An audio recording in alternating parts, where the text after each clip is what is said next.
ኃጢአተኛ ለመሆን የመቅሰፍት ሁሉ መጀመሪያ ምንድነው ካላችሁ ጸሎት ማቋረጥ የበረከት ማጣት ምንጭ ዋናው ጸሎት ማቋረጥ ነው የጠብ መጀመሪያ ዋና ምንድነው ጸሎት ማቋረጥ ነው የባለ ትዳሮች ሁከት ከምንድነው የሚመጣው ጸሎት ከማቋረጥ ነው አትጸልዩ የቅዱስ ዳዊትን መዝሙር እንዴት እንደሚጠቅም ነው ማለት ነው የሁሉንም ቅዱሳን በሙሉ ገል ብታነቡት መዝሙረ ዳዊት ነበር የሚያነቡት መዝሙረ ዳዊት አቡነ ዘበሰማያት ውዳሴ ማርያም ቅዳሴ ማለት ይሄ ነው ጸሎት ማለት አሁን ከዛሬ ጀምሮ ምንጸልያቸውን ጸሎቶች ቁጭ አድርጓቸው ሳምንት መጸለይ ከመጀመራችን በማይጸልይ ሰው ላይ መመጻደቅ እንጀምራለን ስለዚህ በዚያም አትመጻደቅ ጸሎታችንም ይጠብቀናል ማለትም ግብዝነት ነው እግዚአብሔር እኛ የምንጸልየው እግዚአብሔርን ስለምንወድ ከእግዚአብሔር ጋር ለመነጋገር ከእግዚአብሔር ጋር ለመወዳጀት እንጂ የምንጸልየው የኛ ጸሎት እኛን ስለሚጠብቀን አይደለም እንደዚያ ብለን ካሰብን ጸሎት ባቋረጥም ጊዜ ሰይጣን ይመታናል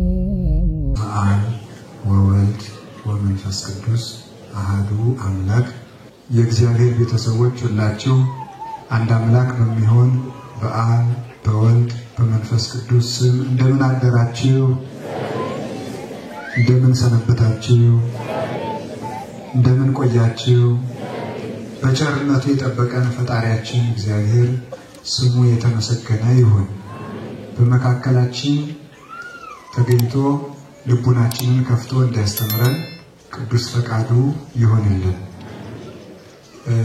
እንግዲህ እንደ እግዚአብሔር ፈቃድ ዛሬ በቅዱስ ወንጌል ላይ የተነበበልንን ምንባብ ተምረን እንሄዳለን ማለት ነው አንድ የምናውቀው እናንተም የምታውቁት ሁላችንም ልናውቀው የሚገባንም አንድ ሥርዓት አለ ቅዳሜ ማታ ዛሬ አልሆን ብሎ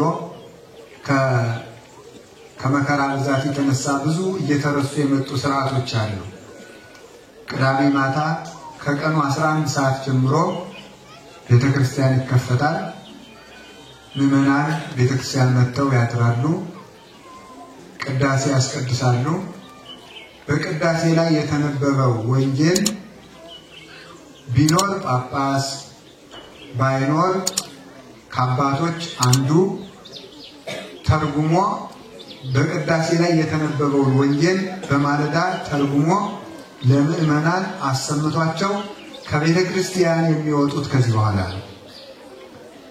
ይሄ የዕለት ምግብ የሚባለው ይሄ ነው ይሄንን ሳይሰሙ መሄድ ደዌ ካገኘው ሰው በስተቀር የተወገዘ ነው ዛሬ የኔን ስብከት እንድትሰሙ ብዬ አይደለም እኔ 3 ሰው ቢሰማኝ ችግር የለውም እንድትቆዩ በሚል ሰበብ የተናገርኩት እንዳያስመስል ሰይጣን ማለት ነው ስለዚህ በየትኛው ጊዜ ተአምረ ማርያም አክብራችሁ ለምትሰሙ ወንጌልን አክብራችሁ ሰምታችሁ ሳትጨርሱ መውጣት አይገባም ይሄንን እንድናስበው ነው የቅድስት ቤተክርስቲያን አምላክ የተነበበውን ለዕለቱ የመደበልንን የነፍስ ምግብ አባው በግጻው የሰሩትን ካህኑ በቅዳሴ ጊዜ ያነባዋል መምህራን ወጥተው ይተረጉሙታል ማለት ነው ስለዚህ እንዲያው ድካም እንዳይኖር ቆሞ በማስቀደስ ጊዜ እንዳትቸገሩ ተብሎ ነው እንጂ አሁን የምንሰብከው ወንጌል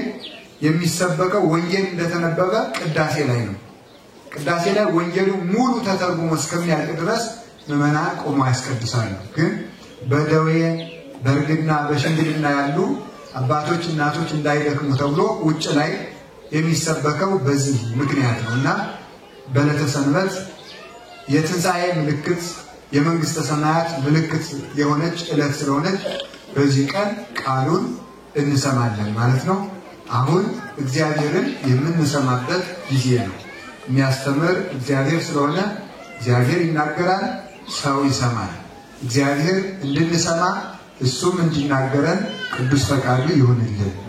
አሁን የምንማማረው ቅድም እንዳልኳችሁ በቅዳሴ ጊዜ የተነበበው ወንጌል ነው። ወሶበሂ ትጸልዩ ኢትኩኑ ከመ መደልዋን፣ ስትጸልዩ እንደ ግብዞች አትሁኑ። የማቴዎስ ወንጌል ምዕራፍ 6 ከቁጥር 5። ካህኑ እንዲህ ብለው ጀምረው ያነበቡት ሙሉ ምንባቡን እያነበብን እየተረጎምን እንሄዳለን ማለት ነው። ለምንድን ነው ዛሬ ሰፋ ይበል ያልኩት? በየዕለታችሁ የምታውቁትና ትርጉሙ ልታውቁት የሚገባ ቃል ስለሆነ ዛሬ የተነበበው ቅዳሴ ጊዜ ገጥሞት ማለት ነው። እና ወሶበይ ትጸልዩ ኢትኩኑ ከመ መደልዋን፣ ስትጸልዩ እንደ ግብዞች አትሁኑ። እስመ እሙንቱ ውስተ መኳርንት ወውስተ መራሕብት ያፈቅሩ ቀዊመ ከመ ያስተርእዩ ለሰብእ። እነርሱ ሰው እንዲያያቸው፣ ሰው እንዲመለከታቸው በየአደባባዩ በየማዕዘኑ በየመንገዱ ቆመው መጸለይ ይወዳሉና ስትጸልዩ እንደ ግብዞች አትሁኑ ይላል። ይህ ምዕራፍ 3 አንቀጽ ነው ያለው። ምዕራፍ 6 ማቴዎስ ወንጌል ምዕራፍ 6 3 አንቀጽ አለው። ወይም ሶስት ምኖችን የያዘ ነው። ስለ ምኖችን ምንነቶችን 3 ጉዳዮችን የያዘ ነው። አንቀጸ ጸሎት፣ አንቀጸ ምጽዋት፣ አንቀጸ ጾም። አንቀጸ ጸሎት፣ አንቀጸ ምጽዋት፣ አንቀጸ ጾም 3 ጉዳዮችን ይዟል። ጌታችን መድኃኒታችን ኢየሱስ ክርስቶስ በቆሮንቶስ በረሃ ምድረ በዳ ሲጾም 40 ቀንና 40 ሌሊት ሲጾም በ3 የኃጢአት ራሶች ተፈትኖ ነበር። በምን? በስስት፣ በፍቅረ ነዋይ ወይም ገንዘብን በመውደድና በትዕቢት ሰይጣን የፈተነው ማለት ነው። ገንዘብን በመውደድ ፈተና፣ በትዕቢት ፈተናና በስስት ፈተና ፈትኖት ነበር። በኋላ ጌታ ደግሞ ዲያብሎስን አሸንፎ ከመጣ በኋላ ለሕዝቡ እነዚህን 3 የኃጢአት ራሶች የሚሸነፉባቸውን 3 የሥነ ምግባር ራሶች የሚባሉትን ደግሞ አስተማረ። 3ቱ የሥነ ምግባር ራሶች የሚባሉት ምንድን ናቸው ከተባለ ጸሎት፣ ምጽዋትና ጾም ናቸው። የሚጾም ሰው ስስት ይጠፋለታል። የሚመጸውት ሰው ደግሞ የገንዘብ ፍቅር ይጠፋለታል። የሚጸልይ ሰው ደግሞ ትዕቢት ይጠፋለታል። 3ቱን ኃጢአቶች ያሸነፈ ሰው ደግሞ በዓለም ላይ ማንኛውም ኃጢአት ሊቃወመው አይችልም። የኃጢአት ሁሉ ስሮች እነዚህ ናቸው። ገንዘብ የሚወድ ሰው፣ የሚሳሳ ሰው ገንዘብ ይወዳል። ገንዘብ የሚወድ ሰው ደግሞ ትዕቢተኛ ይሆናል። ትዕቢተኛ ሰው ደግሞ በእግዚአብሔር የተጠላ ነው። ስለዚህ እነዚህ ሶስቱን አንድ ሰው በሕይወት ዘመኑ ሁሉ መጥላት ያለበት እነዚህ ነው። እነዚህን ተቃውሞ ካሸነፈ ሌሎችን ማሸነፍ ይቻላል። ስለዚህ እነዚህ የሥነ ምግባር ራሶች ይባላል። አሁን ዛሬ ከ3ቱ የምንማረው ምኑን ነው ካላችሁ ጸሎትን ነው። ዛሬ የምንማማረው ጸሎትን ነው። ጸሎትን ከነ ስርዓቱ ጌታችን መድኃኒታችን ኢየሱስ ክርስቶስ አስተምሮናል። ጸሎት ማለት ስለ ትርጉሙ ንገራችሁና አሁን ይሄ እንዴት እንደምንጸልይ ነው። ጸሎትን መደበኛ አድርጎ ጌታ ግን እንዴት እንደምንጸልይ ነው የነገረን። መጀመሪያ ስለ ጸሎት ትንሽ ንገራችሁ። ጸሎት ብሂል ተናግሮ ምስለ እግዚአብሔር። ጸሎት ማለት ከእግዚአብሔር ጋር መነጋገር ማለት ነው። ጸሎት ማለት ከእግዚአብሔር ጋር መነጋገር ማለት ነው። ከእግዚአብሔር ጋር መነጋገር። ሰው ሲጸልይ ከእግዚአብሔር ጋር ይነጋገራል። ስንጸልይ ፊት ለፊታችን እግዚአብሔር አለ። እግዚአብሔርን እያነጋገርን ነው። አምላኬ አምላኬ ለምን ታደገኝ፣ አምላኬ አምላኬ ለምን ታውከኝ ስለው ፊት ለፊት ያልከ እያናገርኩት።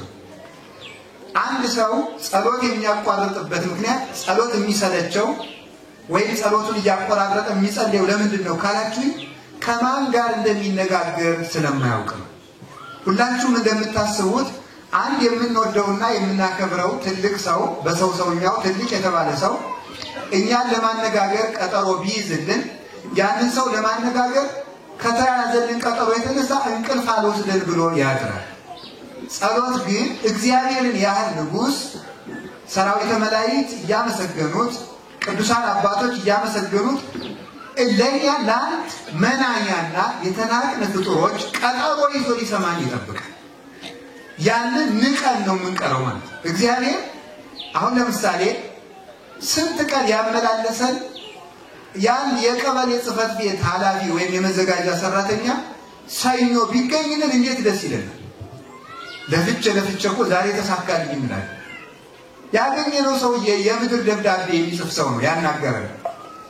ከዚያ ከፍ ብለን ከንቲባውን ብናናገርስ፣ ከፍ ብለን የዞኑን ዋና አስተዳዳሪ ብናናገርስ፣ ከፍ ብለን የክልሉን ፕሬዝዳንት ብናናገርስ፣ ከፍ ብለን የሀገሪቱን ጠቅላይ ሚኒስትር ብናናገር እንደ ትልቅ እድለኛነት እናወራዋለን። ፎቶ ተነስተን ፎቶአችን እናስቀምጣለን በትልቅው ይሄ ከጠቅላይ ሚኒስትሩ ጋር የሆነ ጊዜ ምሳ በልቼ ብሎ ሰው ይናገራል። እግዚአብሔር ግን በየቀኑ ያለ ደጅ ጽናት ይገኛል። በየቀኑ እግዚአብሔርን ማናገር ይቻላል። በየቀኑ ብቻ አይደለም፣ በየሰዓቱ የምድር ነገስታት ጧት አናግረናቸው 6 ሰዓት መልሶ ቢቸግረን ማግኘት አንችልም። ምናልባት እንደገና 40 ቀን ልንጠብቅ እንችላለን። 6 ሰዓት አናግረን 9 ሰዓት ማናገር አንችልም። 9 ሰዓት አናግረን 11 ሰዓት አይደግሙልንም። 11 ሰዓት አናግረን 1 ሰዓት አይደግሙልንም። ሌሊት ቢቸግረን አይደግሙልንም። አናገኛቸውም ሁሉ ብንጠራቸው ሌሊት ከቢሯቸው ብንሄድ ወንጀለኛ ተብለን ልንታሰር እንችላለን። እግዚአብሔር ግን ማለዳም ይሰማል፣ ማታም ይሰማል፣ ጧትም ይሰማል፣ ቀንም ይሰማል፣ ያለ ጊዜ ይሰማል፣ ያለ ወረፋ ይሰማል፣ ሳይመርጥ ይሰማል። እግዚአብሔር የሚሰማውና የማይሰማው ሰው የለም። ሁሉንም ይሰማል። ሁሉንም ወረፋ ሳያስጠብቅ ያለ ጊዜ ፈረቃ እግዚአብሔር ሁሉንም ያዳምጣል። ጸሎት ማለት እግዚአብሔርን ማናገር ነው። እንደ ጸሎት ማቋረጥ ያለ ሞኝነት የለም። እንዴት ሰው እግዚአብሔርን ያህል ንጉሥ አናግረኝ ብሎ እየጠበቀው እንዴት ያናቋርጦ ይውላል? እና የእግዚአብሔር ቤተሰቦች እኔ ዛሬ በእግዚአብሔር ስም የምማልዳችሁ በእውነት ምንድን ነው ካላችሁ ጸሎት እንዳታቋርጡ። ትልቅ ነገር በእውነት ማለት እናት የልጇን ንግግር ከምትጠብቀው በላይ እግዚአብሔር እኛን በማለዳና በመታት ጸሎት እኛን ለማዳመጥ ደስ ብሎት ይጠብቀናል። ማለዳ እግዚአብሔር እኛን ይጠብቃል። ተነስተን እንድንጠራው አባታችን ሆይ እንድንለው። ይሄ ነው ጸሎት። የምግባራት ሁሉ እናት ናት። የጦርነት ሁሉ መጀመሪያ ናት ጸሎት። ዲያብሎስ እንደ ጸሎት አድርጎ የሚጠላው ስነ ምግባር ነው። ጾም ሊሆን ይችላል፣ ስግደት ሊሆን ይችላል፣ ምጽዋት ሊሆን ይችላል፣ ቸርነት ሊሆን ይችላል፣ የዋህት ሊሆን ይችላል፣ በጎነት ሊሆን ይችላል፣ ገርነት ሊሆን ይችላል፣ ፍቅር ሊሆን ይችላል፣ ሰላም ሊሆን ይችላል፣ መተዋደር ሊሆን ይችላል፣ ሰማዕትነት ሊሆን ይችላል፣ ምንኩስና ሊሆን ይችላል፣ ማስቀደስ ሊሆን ይችላል። ሁሉም ነገር ይሁን ሰይጣን እንደ ጸሎት አድርጎ የሚጠላው ምግባር ጥሩ ስራ ነው።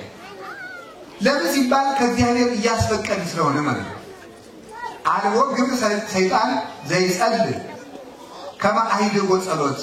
ሰይጣን እንደ ጸሎት ማቋረጥ አልቦ ግብ ዘያፈቅር ሰይጣን ከመ አይድጎ ጸሎት። ጸሎት ሰይጣን እንደ ጸሎት ማስቋረጥ አልቦ የሚወደው በጎ ስራ የለም። ሰይጣን በጣም ትልቁ የሚወደው ስራ ምንድነው? ጸሎት ማቋረጥ ነው። ጸሎት ማቋረጥ ጸሎትን ለምን ሲባል እስመ እሳት ይወጽእ እማፉሁ ለዘይጸልይ፣ ከሚጸልይ ሰው አንደበት እሳት ይወጣልና። ወያውዕዮ ለሰይጣን፣ ሰይጣንንም ያቃጥለዋልና። ወይደጉጾ አይኑንም ይወጋዋልና። እስመ ጉልብ ውእቱ ባህሪሁ፣ ጸሎት በሰይጣን ዘንድ የተሳለ ጦር ነው፣ አይኑን ያጠፋዋል። ስለዚህ ሰይጣን ጸሎትን አይወድም። ወበይንተዝ ተመልከቱ ያከብድ፣ ይሄ ቀንድብን አክብዶ እንቅልፍ ያሰኛል። ጸሎቱን ያስቋርጠዋል። የሚያቋርጥበት ልዩ መንገዶች ነው ያሉት። አንዳንድ ጊዜ የማንዘልቀውን በጣም ብዙ ጸሎት በማስጀመር ከዚያ በኋላ ሰልችቶ እንድንተወው በማድረግ፣ ሌላ ጊዜ ደግሞ በምንጸልይበት ጊዜ ሐሳባችን ይበትንና ሐሳቤ የተበታተነ የምጸልየው ጸሎት እግዚአብሔር አይሰማኝም ብለን ደግሞ እንድናቋርጠው ማድረግ በጣም እንዴት ያለ ጠርበኛ እኮ ነው። ሐሳባችን የሚበትነው እሱ ነው። ሐሳቤ ስለተበተነ እግዚአብሔር አይሰማኝም ብለን ደግሞ እንድናቋርጠው የሚያደርግ ደግሞ እሱ ነው። ሶስተኛ ደግሞ ጸልየ ምን አመጣ ጸልየሽ ምን አመጣሽ ብሎ ደግሞ ጸሎት እንድንተው ያደርገናል።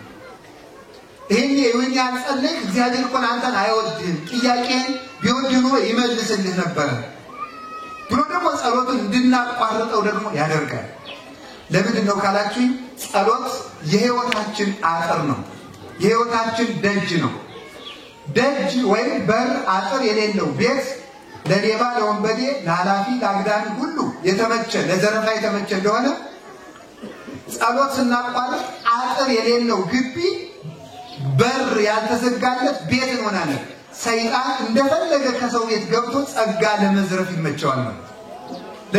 ለዚህ ነው ብዙ ሰዎች እዩ ደጋግማችሁ ገዳም ሄዳችሁ በሰነበታችሁ ሰሞን መንፈሳዊ ጉዞ ባደረጋችሁ ሰሞን መንፈሳዊ ቦታዎች በሄዳችሁ ሰሞን ዓለም ላይ ሳላችሁ ተሰሩት የነበረ ኃጢአት ይቋረጣል።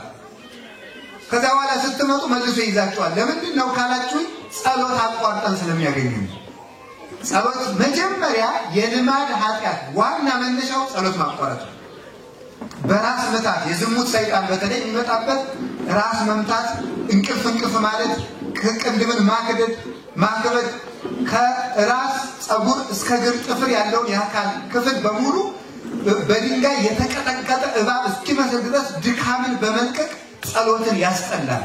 ጸሎትን ካስጠላ በኋላ ጸሎቱን ያስቋርጠናል።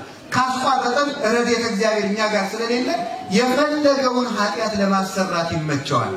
ኃጢአተኛ ለመሆን የመቅሰፍት ሁሉ መጀመሪያ ምንድነው ካላችሁ ጸሎት ማቋረጥ። የበረከት ማጣት ምንጭ ዋናው ጸሎት ማቋረጥ ነው። የጠብ መጀመሪያ ዋና ምንድነው ጸሎት ማቋረጥ ነው። የባለ ትዳሮች ሁከት ከምንድነው የሚመጣው ጸሎት ከማቋረጥ ነው። አትጸልዩ። ስለማይጸለይ ፍቅሩም ያረጃል፣ ትዳሩ አሮጌ ይሆናል፣ ቤቱ ይቀዘቅዛል፣ ውሃ ይሆናል፣ ሙቀት ሃይማኖት የሌለው ይጠላል። ባልየው ወጥቶ መግባትን ይጠላል። ሚስቲቱ የባሏን መምጣት ትጠላለች። ለምን? ጸሎት የተለየው ትዳር ስለሆነ ቀዝቃዛና የተጠላ የነገር ሾህ የወረሰው ይሆናል ማለት። በህይወታችን ዘመን ሁሉ ከመከራም የምናመልጠው የያዝነው የሚበረክትልን ጸሎት ያላቋረጥን እንደሆነ የምንጸልየውን ማወቅ አለብን። እንግዲህ በሕግ የተፈቀደው ዳዊት አቡነ ዘበሰማያት ነው። መዝሙረ ዳዊት አቡነ ዘበሰማያት የክርስቲያኖች የመጀመሪያ የሕግ ጸሎታቸው ዳዊት አቡነ ዘበሰማያት ውዳሴ ማርያም እነዚህ ናቸው። ከዚያ በኋላ ደግሞ በርታ ሲል ገድለ ቅዱሳን ከቅዱሳን ገድል አንድ ይጨምራል። ሲበረታ ቅዳሴ ማርያም ይጨምራል። ሲበረታ ወንጌል ዮሐንስ ይጨምራል። ከዚያ በኋላ ጎልጎታ አርጋኖን እያለ ይጨምራል። አሁን ግን ማን እንደፈጠረው የማይታወቅ የጸሎት ጋጋታ ሞልቷል። አሁን መዝገበ ጸሎት ይባላል። የሆነ ጥርቅም ማለት እንዳይከፋችሁ ድሮ ባለ 53ቱ ይባል ነበር፣ ኋላ ባለ 78ቱ፣ አሁን ደግሞ 90 ምናምን ሆኗል። መቶ ምናምን ለውዳሴ ከንቱ ምዕመናን በቀይ ቢጫ አረንጓዴ ማህደር ያደረጉትና ሳሳ ያለ ነጠላ አድርገው አዝለውት ጀለል ይላል። አንዱንም አያነቡት ማለት ነው። እዛው መልካም ሴማ አይቀር፣ መልካም ሚካኤል አይቀር፣ ውዳሴ አምላክ አይቀር፣ ሰይፈ ሚካኤል ሰይፈ ስላሴ አይቀር፣ ሰይፈ መለኮት አይቀር፣ አንዱንም ከዚያው ላይ ጸልይ። መጀመሪያ በሕግ የታዘዘውን ጸልይ። ከደረ ጸሎተ ባርቶስ ምንድነው ይላል? በሕግ የታዘዘውን 318ቱ ሊቃውንት በፍትሐ ነገሥት ያዘዙትን ነቢያት ሐዋርያት ያዘዙትን መዝሙረ ዳዊት ውዳሴ ማርያም ዳዊት ወንጌል ጸልይ። አሁን ከዛሬ ጀምሮ ሁላችሁም ዳዊት ይኖራችኋል። እሺ ወንጌል አቤት መዝሙረ ዳዊት የሌለው ክርስቲያን አይደለም። እዩት። ስርዓት ምን ያስተምርናል ካላችሁ ገድለ ቅዱሳን ስርዓት ቤተክርስቲያን። አሁን ይውላችሁ ታክሊል ሲፈጸም ዳዊትና ውዳሴ ማርያም የሚደገሙ ምንም አይደለም። የለም ወንጌል አለቀ። እሺ ክርስትና ሲነሳ ዳዊት ውዳሴ ማርያም የሚጸልይ ወንጌል ነው የሚጸለየው። ሙታን ሲፈቱ ዳዊት ውዳሴ ማርያም ወንጌል ነው የሚጸለየው። ምን የትኛውም ሥርዓተ ቤተክርስቲያን ካህናት ዲያቆናት ሲሾሙ ዳዊት ውዳሴ ማርያም፣ ጸሎተ ቡራኬ ሁሉ ዳዊት ውዳሴ ማርያም። ካህኑ ቅዳሴ ከመግባቱ በፊት ቅድመ ግባተ መንጦላይት የሚባል ጸሎት አለ። ከመቅደስ ገብቶ ከመጸለዩ በፊት ወጥቶ ቅድስቱ ላይ ሆኖ መብራት ይዞ መስቀል ይዞ ህዝቡ ፊቱን ወደ ህዝቡ አዙሮ የሚጸልየው ጸሎት አለ። ዳዊት ነው፣ መዝሙረ ዳዊት ነው። በየትኛውም ጉዳይ የሚጸልየው ምንድነው ካላችሁ መዝሙረ ዳዊት ነው። በየትኛውም ነገር ውስጥ ማለት ነው። በቅዳሴ በኪዳን በሁሉ መቅደም ላይ 40 ቀን ሙሉ የድጓ መምህራን በአብይ ጾም በፍልሰታ በአጽዋማት ጊዜ ስብሐተ ነግህ የሚባል ቃል እግዚአብሔር አለ። ዳዊት መዝሙረ ዳዊት ነው። በቃ ማለዳ በሙሉ 150 ዳዊት ሲያስተዛዝኑ ነው የሚያረፍዱ ማለት ነው። ዳዊት ነው የሚጸልዩ ስብሐተ ነግህ። የቅዱስ ያሬድ ቃል እግዚአብሔር ብዙ ነው። ምዕራፍ የሚባል መጽሐፍ አለ። እሱ ሙሉ ዳዊት ነው። እስመ በመዝሙረ ዳዊት ይዘምሩ ሰማያውያን ወምድራውያን። በቅዱስ ዳዊት መዝሙር የሰማይ መላእክት እንኳን ሳይቀሩ ይዘምራሉ። ያንን አስፍቶ የማናውቀው ጸሎት ነጋዴ እየሰበሰበ ያሳትማል መጸለይ። አሁን ደግሞ በየከተማው ይላል ሌሊት ለሚያንቀጣቅጣችሁ ለሚያስፈራራችሁ ሕፃናትን ሽንት ለሚያሸናባችሁ ጥሩውን ፈቱን መድኃኒት ነው እያያዛችሁ መጽሐፉን 20 ብር ነው ይላል። እውነት መስሏችሁ እናንተ ትገዛላችሁ። ዳዊታችሁን ድገሙ ዝም ብላችሁ። ዳዊት እንደው መዝሙረ ዳዊት ለ40 ቀን እንኳን ሳታቋርጡ እንኳን ጊዜ 40 ቀን እንኳን ብትጸልዩ አጋንንት በእናንተ ዘውር ላይ። አንዲት ልጅ ነበረችና ምን አለች? ያው ስለማታውቋት ብዬ ነው የማስተምርበት። የሰው ገመና ስሟን ጠራው ነው ችግር የሚሆን እና እኔ መነኩሴ ነው መሆን አለች። አይ ነው ግድ የለሽም ብላ ትምሪ አለች። እኔ መነኩሴ ነው መሆን አላ እንደው ዋልድባ ይቻለው ብዙ ገዳማት ይቻለው በረከታቸው ይድረሰን። የኔታ ጥበቡንም አማክሪያቸዋለሁ። አትመንኩሽ ነው ያሉኝ። ነገርኛ ነሽ መሰል የኔታ ጥበቡ ያሉሽን እኔና ምን አድርግ ብለሽ ነው እንግዲህ አቁታራ ምትመጭ አልኳት። እስቲ ደው ምትላው ልስማህ ብዬ ነው አለች። አይ አታግቢ አልኳት። ግድ የለም በፍጹም አለች። እንግዲህ አውስ 40 ቀን ዳዊት ደግመሽ ነይና ሳታቋርጥ ትመነኩሻለሽ አልኳት። አንድ ቀን እንዳታቋርጥ አልኳት። 40 ቀን ሳታቋርጥ ደገመች። በ41ኛው ቀን ስትመጣ እጮኛዋን ይዛ መጣች። ጎሽ አይደለም ይሄ ነው እኮ ማለት ነው። እግዚአብሔር የሚያደርገው እንደዚህ ነው ማለት ነው። እጮኛዋን ይዛ መጣች። አግብተው ዛሬ እግዚአብሔር ይመስገን ጥሩ ልጆችን ወልደው ጥሩ ትዳር ይዘዋል ማለት ነው። ምን ልላችሁ ፈልጌ ነው፣ እኔ አይደለም ያደረኩት። እኔ ይሄን እየነገርኳችሁ ያለ የማንን ነው? የቅዱስ ዳዊትን መዝሙር እንዴት እንደሚጠቅም ነው የምነግራችሁ ማለት ነው። የሁሉንም ቅዱሳን በሙሉ ገል ብታነቡት መዝሙረ ዳዊት ነበር የሚያነቡት። መዝሙረ ዳዊት አቡነ ዘበሰማያት ውዳሴ ማርያም ቅዳሴ ማለት ይሄ ነው ጸሎት ማለት። አሁን ከዛሬ ጀምሮ የምትጸልያቸውን ጸሎቶች ቁጭ አድርጓቸው። የህጉን ያዙና ሌላ ትጨምራላችሁ። ስለዚህ የህጉን ያዙና መዝሙረ ዳዊትና ውዳሴ ማርያም ላለማቋረጥ ለራሳችሁ ቃል ግቡ። ከዛሬ ጀምሮ ነገ ጧት ሁላችሁ መዝሙረ ዳዊት እንድትገዙ። መዝሙረ ዳዊት ሁላችሁ የሰንበት ትምህርት ቤቱ ሱቅ አለው አይደል? ዳዊት አለው አለ። እዚያ ግዙ። ሄላችሁ አምጡ። ሄላችሁ እናንተም ባህር ዳር ሄዳችሁ አምጡ። ሰሞኑን እስከሚቀጥለው ሳምንት መንፈሳዊ ፕሮጀክት ምዕመናን እየሰማችሁ ነው። መዝሙረ ዳዊት ገዝታችሁ ጸልዩ። እርግጠኛ ሆኜ ነው የምነግራችሁ የፈለጋችሁትን ነገር ይመልስላችኋል መድኃኒዓለም። እምነቴን ነው እንጂ እንደ ቅዱሳን ጸጋ ሆኖኝ አይደለም እንደዚህ የምለው። እምነቴን ነው የምነግራችሁ። በሕግ የታዘዘውን ነገር አድርጉ። ሕግ የሚለው ይሄ ነው። አንዳንድ አባቶች ሰይፈ መለኮት ጥሩ ነው፣ አንዳንድ አባቶች ሰይፈ ስላሴ ጥሩ ነው ብለዋል። አንዳንድ አባቶች የሚባል ነገር የለም።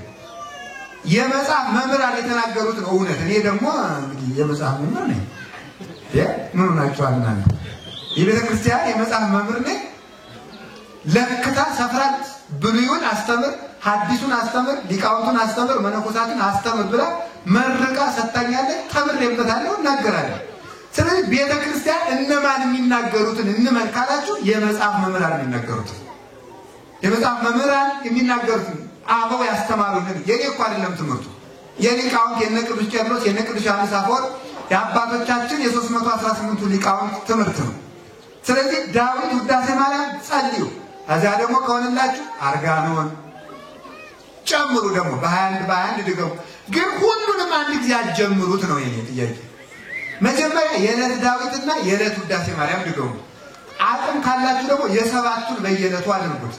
ከዛ በኋላ ደግሞ ሌሎችን አቡነ ዘበሰማያት ብዙ ይደገማል ልነግራችሁ ነው። እሱ እንዲህ ያደርጋችሁ ከጸለያችሁ እግዚአብሔር ከኛ ጋር ይሆናል። አምላከ ቅዱሳን ከሁላችን ጋር ይሁን እና ጸሎት ከዚህ ሁሉ ያድናል፣ እግዚአብሔር ጋር ያገናኛል፣ ሀብትን ረድኤትን ሁሉ ይጠብቃል። አንኳኩ ንገሩ በሉ አንኳኩ አንኳኩ አንኳኩ። እናንተ አሁን አንኳኩ ምን አደርጋለሁ ብሏል እግዚአብሔር። እናንተ አታንኳኩ ግልብጥ ብላችሁ ማለት አንኳኩ ማለት ጸልዩና የስጦታ በር ልክፈትላችሁ ብላችሁ የለም ባላንኳኳም ብላችሁ ተገንድሳችሁ እንደ ግንድ ታግራላችሁ። እግዚአብሔር በየት ጥያቄያችሁን ይመልሳል። አታንኳኩማ አትጸልዩ። ዳዊት አንኳኩ፣ በአቡነ ዘበሰማያት ጠይቁኝ፣ በውዳሴ ማርያም ጸልዩኝ፣ አንኳኩና ልክፈትላችሁ። ማን ይስማ? ዝም ብሎ ወደ ጠንቋይ መሮጥ ከነሸገሌ ሁሉ የሚሮጥ እኮ አለ እዚህ የሚሮጥ ማንኳኳት ሲያቅተው የእግዚአብሔር ደጅ የሚያንኳኳው ጠፍቶ አገር ላገር ጠንቋይ አውደ ያሁሩ ረሲያን ወበከመ ልዕልና ከሰራይቆሙ ለደቂቀ እጓለ እመሕያው ይላል ቅዱስ ዳዊት። የሰው ልጆችን አንተ በልዕልና በጌትነትህ በዚህ ይደሩ፣ በዚህ ተሰሩ፣ በዚህ ተጠቀሙ ብለህ ጾሙን፣ ጸሎቱን፣ ስርዓቱን ሰርተህላቸው ነበረ። አውደ ያሁሩ ረሲያን ዝንጎች የሰው ልጆች ግን ያንተን ስርዓት ትተው ሜዳ ለሜዳ ይዞራሉ። ውሃው ያዘ ያለ ከዚህ ማሰሯችን ተሸክመን የምንሮጥ ወደዚህ ነው። ሀብት ያለ እዚህ እኛ የምንሮጥ በሌለበት፣ ሳል የሚለቀም እዚህ በጎች የሚኖሩ በበረሃ፣ ውሃ ያለ እዚህ በጎች የሚኖሩ በበረሃ፣ ወርቅ ያለ እዚህ እኛ የምንኖር አፈር ላፈር። ይሄ ነው መዋያን አለማወቅ፣ የት እንደሚገኝ አለማወቅ። አሳው ያለ በዚህ እኛ መረባችን የምንጥል በግራ፣ አሳው የሚጠመድ እዚህ። ስለዚህ እውነት የምትጠቀሙበትን መንገድ እወቁት። የምትጸልዩ ከሆነ ሁሉንም ነገር ታሸንፋላችሁ። ድል እንድንነሳ እግዚአብሔር ይርዳን። እንደዚያ ከሆነ አሁን አንድ ነገር ልንገራችሁ። ሰይጣን የሚናገራችሁን ሹክ የሚላችሁን ነገር ልንገራችሁ። ለምሳሌ ሰይጣን ጸሎት የሚያቋርጥ ጸሎት ሰይጣን አንደኛ ምንድነው? ማስመሸት አንዱ ብላቱ ነው። ማስመሸት እስከ ማታ እስከ 5 ሰዓት ድረስ ጥሩ ፊልሞችን ፕሮግራሞችን እያመጣ ጨዋታዎችን፣ ወጎችን፣ ስልኮችን እያስወራ ማታ በደንብ ያስመሻልና በኋላ ሌሊት ልነሳ ሲሉ ወዴት? አንዱ ማስመሸት ነው። አንዱ ደግሞ ምን ማለት ጸሎትን እንደ ዕዳ መቁጠር ነው። እንግዲህ ስንቱን ነው የምደግመው ማለት ነው። ያሁን እንግዲህ የሚያልቅ ጸሎት እንኳን አላደረስኩም ብሎ እንደ ዕዳ መቁጠር። እስቲ እንደ ውድ ቅጠር አሁን ወጣቶች እናውቃቸዋለን። አሁን ልታገቡ ስትሉ እጮኛ ሲኖራችሁ አዚያች ልጅ ጋር ስትቀጣጠሩ እንዴት ብላችሁ ነው የምትሯሯጡት? ታዲያ ይቅርታ ቀጠሮ አለብኝ ነው አይደል የምትሉት? ጸሎትን እንደዚያ የእግዚአብሔር የፍቅር ቀጠሮ አድርጉት።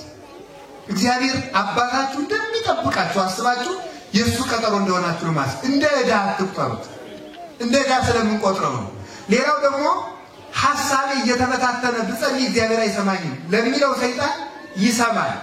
አስካስሩ የቅድስና ደረጃዎች 4ኛው ላይ ካልደረሰ ሐሳቡ ሳይበተን መጸለይ አይችልም። እኛ ደግሞ ገና መጀመሪያውን አልጀመርንም። ስለዚህ ሐሳብ ቢበተንብህ አትጨነቅ፣ አትደነቅ። ከዚያኛው ማዕረግ አልደረስክምና ከዚያ ማዕረግ ሳትደርስ ሐሳቤ ለምን ተበታተነብኝ ማለት ትዕቢት ነው። ዝም ብለህ ቢሰማህም ባይሰማህም ቢገባህም ባይገባህም ጸልይ። ጸሎቱ ለአንተ ባይሰማ ለሰይጣን ይሰማዋል፣ ይሸሻል። ለአንተ ባይሰማ እግዚአብሔር ይሰማል። ሌላው ሐሳባችሁ እንዳይበተን ብትችሉ ሁሉንም ሕዋሳቶቻችሁን በጸሎት ጊዜ አሳትፏቸው። በጸሎት ጊዜ ማሳተፍ ማለት እግር ይቆም፣ እጅ መጻፍ ይሸከማል። አሁን አንድ ነገር ግን ማናሳትፈው በጣም ውድ የአካል ክፍል አለ በጸሎት ጊዜ መስራት ያለበት። ማን ነው? ጆሮ። እስቲ ጆሮ በሉ እንጂ በሉ። ጆሮ ጆሮ መሳተፍ አለበት በጸሎት ጊዜ። ምን ማድረግ አለበት? በጸሎት ጊዜ የሚሳተፈው ይያል የምንናገረውን በጆሮአችን ማዳመጥ፣ የምንናገረውን በጆሮአችን ማዳመጥ። ስንሰማው ከዚያ በኋላ በጆሮ የሚገባው ልብን ያስራል። ልብ ከእግዚአብሔር ጋር ይገናኛል። በአፍ የሚወጣው ወደ ጆሮ መግባት አለበት። በጆሮ የሚገባው ልብን ይቆጣጠራል። ልብ ሲቆጣጠር ሐሳብ መበተን ያቆማል። ስለዚህ ጆሮአችንን ስለማናሳተፈው ነው በጸሎት ጊዜ ሐሳባችን የሚበተነው። ሌላው እምነት ስለሌለን ነው ሐሳባችን የሚበተነው። አሁን ብዙ ጊዜ እንደውም አንድ የፍርድ ቤት ሰራተኛ ምን ብሎኛል? ያልዘጋሁት ፋይል ሁሉ ትዝ የሚለኝ ለጸሎት ስቆም ነው። በቃ ትዝ ይለኛል። የጠፋ ዕቃውን በጸሎት ጊዜ ነው ትዝ የሚላችሁ የት እንዳለ ማለት። ያልደወላችሁት ስልክ ሁሉ ትዝ ይላችኋል ማለት። ኑሮ ያስጨንቀናል። ማታ ምንድን ነው የምሆነው? ነገ ምንድን ነው የምሆነው? ነገ የተጣልተው እኛም ደግሞ ሆነው የታገር ነው የምኖረው? ምን አይነት ቤት ውስጥ ነው የምኖረው? ይሄ ሁሉ ያስጨንቀናል። እሱ ስለእናንተ ያስባልና የሚያስጨንቃችሁን ነገር ሁሉ በእግዚአብሔር ላይ ጣሉት ብሏል ቅዱስ ጴጥሮስ። ስለዚህ እግዚአብሔር ያውቃል ብላችሁ እኔ ስለዛሬ እንጂ ስለነገ የሚያገባኝ ነገር የለም። እግዚአብሔር ያውቃል። እኔ ድርሻዬን እሰራለሁ። አንድ እኔ ተወልጄ ባደኩበት አካባቢ አንድ ገበሬ ነበር።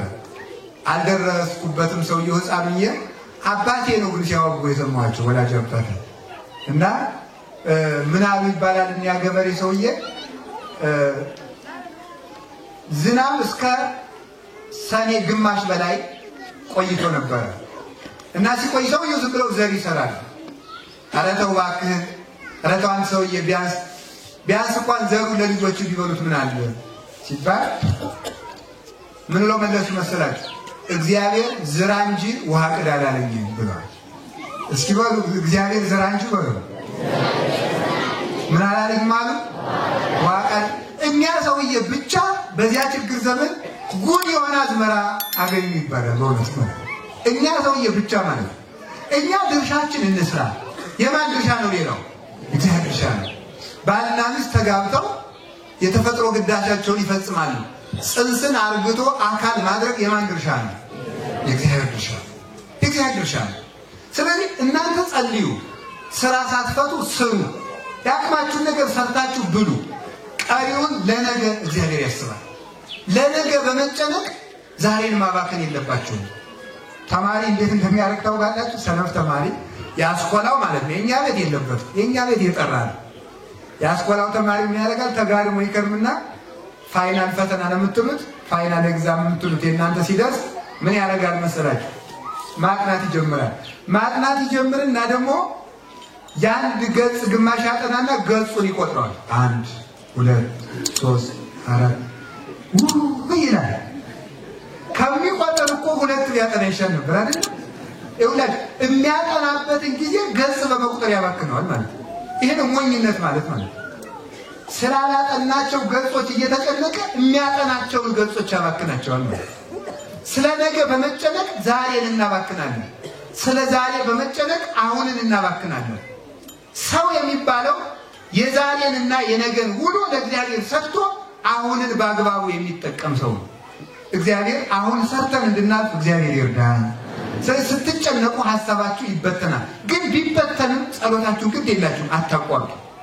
ሌላው ደግሞ ሰይጣን ምን ይላል? አንተ ኃጢአተኛ ነህና እግዚአብሔር አይሰማህም ሊላችሁ ይችላል። ኃጢአተኛ ስለሆንክ እግዚአብሔር አይሰማህም፣ ግን ይሰማል። እስኪ አንድ ጥያቄ ልጠይቃችሁ። እናት ሕፃን ልጇ ጭቃ ሲያቦካ በጣም ፊት ታቅፈው የምትኖረው ልጅ መዳህ እምቢ ብሎት ብዙ ጊዜ ቢቆይ ለመዳህ በቅቶ ጭቃውን ክቶ ቢመጣ ምን ታደርገዋለች? ወይም ስኳር ቢደፋ ለዚህ በቃልኝ እሰይ ልጅ ብላ ትሰማዋለች። ችግር እኮ ነው የፈጠረው ልጅ አይደለም። ዕቃ ደፍቷል፣ ግን ለመድፋትም መብቃት ብላ ትስመዋለች። ከዚያ በኋላ አይምሮ ካወቀ በኋላ ሲያጠፋ ነው የሚገረፈው።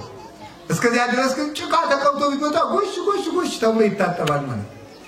እኛ ምንም አይነት ኃጢአት ይዘን መተን ብንጸልይ እግዚአብሔር ቸር ነው፣ ደስ ይለዋል። ነገ ከዚያ እናቲቱ እንዲያምትለው እንደምታጥበው ስለምታውቅ ነው። እግዚአብሔር እንደሚያነጻን ያውቃል። ከጸለይን እንደምንድን ያውቃል። ከጀመርን እንደሚያስጨርሰን ያውቃል። ሰይጣን ደግሞ ከጀመር እንደምንጨርስ ስለሚያውቅ ነው። እንደው ሊቃውንት ይላሉ በዓለም ላይ ዋና ፈሪ ሰይጣን ነው ይላሉ። ታውቃላችሁ? ይሄ ዋና ፈሪ ማለት ታውቃላችሁ? ሰይጣን በጣም የመጨረሻ ፈሪ ነው። እኔ ፍርሃቱ የሚደንቀኝ ምንድነው? እኛን አለመናውቁ። አይገርማችሁ? አሁን እኔን አለመናውቁ። አሁን የራሴ 3 ቀን ደውሳ አላቋርጥ ጥሩ ጸሎት ብጸልይ እባብ ይመስልና ይመጣል፣ አይጥ ይሆንና ይመጣል። ኋላ ደግሞ እኔ በጸሎት ላሸንፈው ቆይ እና ደግሞ ጀማሪ ክርስቲያን ጳጳስ ይበልጣል አይደል? አቃጥላለሁ በጸሎት በስመ አብ ወወልድ ወመንፈስ ቅዱስ አሐዱ አምላክ ይትቀደስ ትምጻእ መንግሥትከ በፈቃድከ በከመ በሰማይ ከማሁ በምድር። አቃጠልኩት ወይ ማለት ነው። አያችሁ? እስቲ ተቃጥሎ እንደሆነ ባቡ ብናርጌ ሰጥቼ ይሆናል ብለን ማለት ነው እኮ ነው የጀማሪ ጸሎት ማለት ነው። አያችሁ? አንድ የቤተ ክርስቲያን አባት ሲናገር ስለዚህ ጉዳይ ይላል እግዚአብሔርን እያሰብክ በመጸለይ እንጂ ሰይጣንን እያሰብክ በመጸለይ ሰይጣንን ልታሸንፈው አትችልም ይላል። እግዚአብሔርን እያሰብክ ስትጸልይ ግን እባብ ሆኖ ሊመጣ ይችላል፣ ጊንጥ ሆኖ ሊመጣ። ለምን ነው እንደዚያ ብሎ የሚመጣ? እንደዚያ ብሎ የሚመጣው ይሄ ሰውዬ ዛሬ 3 ቀን በተከታታይ መጸለይ ከጀመረ 30 ዓመት ሊጸልይ ይችላል። ስለዚህ ሳይደርቅ በርጥቡ ሳይደርቅ በቅርቡ አሁን ማስቆም አለብኝ ብሎ እኮ ነው ለማስፈራራት ማለት ነው። በጣም ፈሪ ነው። ኧረ እነዚህ ይሄ ሰውዬ ነገ አደጋ ይሆናል ብሎ ፈርቶ አሁን እንጃውን እንጦንስን በፈተነበት እኔን መፈተኑ ያስቃል እኮ ምን አይነት ደካማ እንደሆነ ወራዳ በእውነቱ ማለት ነው። አሁን እኮ ወታደራው ጀግና ወታደር እኮ ሕፃናት አንተ ወታደር ሌባ ቢሉት አይተኩስም፣ ይተኩሳል። ስቆባቸው ነው የሚሄደው። ጀግና የሚተኩስ ለጀግና ነው። ሰይጣን ግን ወራዳ ስለሆነ ወደኛው ይተኩሳል። ጀግኖቹን ማንግዳ እንጦንስ እነመቃርስ ግንባሩን ብለው ይጥሉታል። እኛንም የማይንቅ ሰይጣን ፈሪ ነው። ፈሪ ስለሆነ ነው እንጂ የሚያስጨንቃችሁ ስለማይዘለቅ አይደለም። አንድ ቀን ቅዱስ እንጦንስ ሲጸልይ አጋንንት በሙሉ ምን ይመጣሉ? እባብ፣ ዘንዶ፣ አንበሳ፣ ጅብ፣ አጋግራ፣ አርጃኖ፣ ነም፣ አይጥ፣ ጓጉንቸር፣ ዝንብ፣ የውሻተር በዓለም ያለ ዝሆን ምናምን ሁሉ መስለው ተሰብስበው መጡበት። አውቆ እኮ ነው፣ አውሬ አይደለም መስሎ ማለት ነው። ኋላ ቅዱስ እንጦንስ ምን አላቸው? ይሄ የሚያመለክተው በጣም አቅመ ቢስ እንደሆናችሁ ነው አላቸው። ምክንያቱም ጉልበት ቢኖራችሁ ኑሮ ለኔ ለእንጦንስ የሚበቃው ጅቡ ብቻ ይበቃኝ ነበር። አቅም ስለሌላችሁ ግን ብዙ ሆናችሁ መጣችሁ አላቸው። እንዲህ ሲሳለቅባቸው ብን ብለው ጠፉ ሆነቱ ማለት የቅዱስ እንጦንስ አምላክ እኛን የሚፈትኑትን አጋንንት ሁሉ ያምንልን ሆነቱ ማለት። ስለዚህ ሁላችንም ምን ማድረግ አለብን ካላችሁ በጸሎት ብዙ ብርቱ መሆን አለብን። ቢያሰለችን ቢደክመን ጸሎትን በጣም በአጭር ጊዜ የሰው ልጅ ከወጣ የማይመለስባቸው የቅድስና ስራዎች አሉ። ከተውናቸው ቶሎ ለመመለስ የሚያስቸግሩ አንደኛው ጸሎት ማቋረጥ ነው። ሁለተኛው ቤተክርስቲያን መምጣት ነው። ሶስተኛው ሌሊት መትጋት ነው። እነዚህ ነገሮች አንድ ሰው እንኳን በዓለም የሚኖር ምዕመን መነኩሴ እንኳን 40 ዓመት ሲጸልይ የኖር እንኳን ቢሆን ካቋረጣቸው ለመመለስ ከባድ ናቸው። አሁን ሌሊት ስትተጉ ኑራችሁ ከዚያ በኋላ 2 ቀን ካቋረጣችሁ መልሳችሁ ሌሊት ለመነሳት ከባድ ነው። ቤተክርስቲያን በተከታታይ የምትመጡ ከሆነ 3 ቀን ከቀራችሁ ለመመለስ ይቸግራል። ጸሎት ካቋረጣችሁ በኋላ መልሳችሁ ጸሎተኛ ለመሆን ችግር ነው። የያዙትን ይዞ መዝለቅ ትልቅነት ነው። እግዚአብሔር በጸሎት እንድንጸና ይርዳን። እሺ አሁን እንዴት እንጸልያለን የሚለው ጌታችን ኢየሱስ ክርስቶስ ያስተማረንን እንቀጥል። ወሶ በሂት ጸልዩ ኢትኩኑ ከመ መደለዋል። ስትጸልዩ እንደ ግብዞች አትሁኑ ይላል። ስትጸልዩ እንደ ግብዞች አትሁኑ። ግብዝነት ማለት በጣም ብዙ ትርጉም ያለው ነው። ሌላ ጊዜ ራሱን ችሎ እንደምትማሩት አምናለሁ። ግን ባጭሩ ግብዝነት ማለት ተመጻዳቂ፣ አስመሳይ፣ የከንፈር አምልኮ ያለው የከንፈር አምልኮ ያለው የልብ የሌለው ሰው የሚንቅ የሚታበይ ጽድቁን የሚቆጥርና አፋዊ ቅድስና ያለው ውስጣዊ የሌለው የሚመጻደቅ ሰው ይባላል ግብዝ ይባላል። ግብዝ ግን የግብዞች ጸሎት የሚባለው ምንድነው ካላችሁ የግብዞች ጸሎት ምን ያህል እስመ ሙንቱ ያፈቅሩ ውስተ መኳንንት ወውስተ ማዕዘን ቀዊመ እነዚህ በአደባባይ ቁመው የሚጸልዩ ናቸው። በየአደባባዩ በየመንገዱ ቁመው የሚጸልዩ ናቸው። አሁን አንዳንድ ነዳያንን አይታችኋላችሁ። ሰላም ለዝክረ ስምከ ስመ ማህላ ዘይየሱ ስለ መድኃኒዓለም ስለ ማህላ ዘይየሱ ይልና ስለ መድኃኒዓለም ስለ ኢየሱስ ክርስቶስ ለዳዊት ባሕርየ ከርሱ ስለ መድኃኒዓለም አክሊለ ስምከ ዘይትቀጸል በሩ ስለ መድኃኒዓለም ይላል። አሁን ያን ጸሎት ማለት ለምን አስፈለገ ነው? ጀግንነቱ ካለ ሌሊት መጸለይ ነው። የሆነች ነገር ያነጥፍና ስለመቤታችን ስለ ቅዱስ ሚካኤል ሰላም ለልብከ መዝገበ ላይ ወይ ዋጥሩ መከረግራት ስለ ቅዱስ ሚካኤል ይላል። ለሰው ጸሎተኛ ነው ብሎ አስቦ እንዲሰጥ ይሄ ግብዝ ከለመነ ዳኔ ብሎ ይለምን። እዚያ በጸሎት ማመካኘት ምንድነው?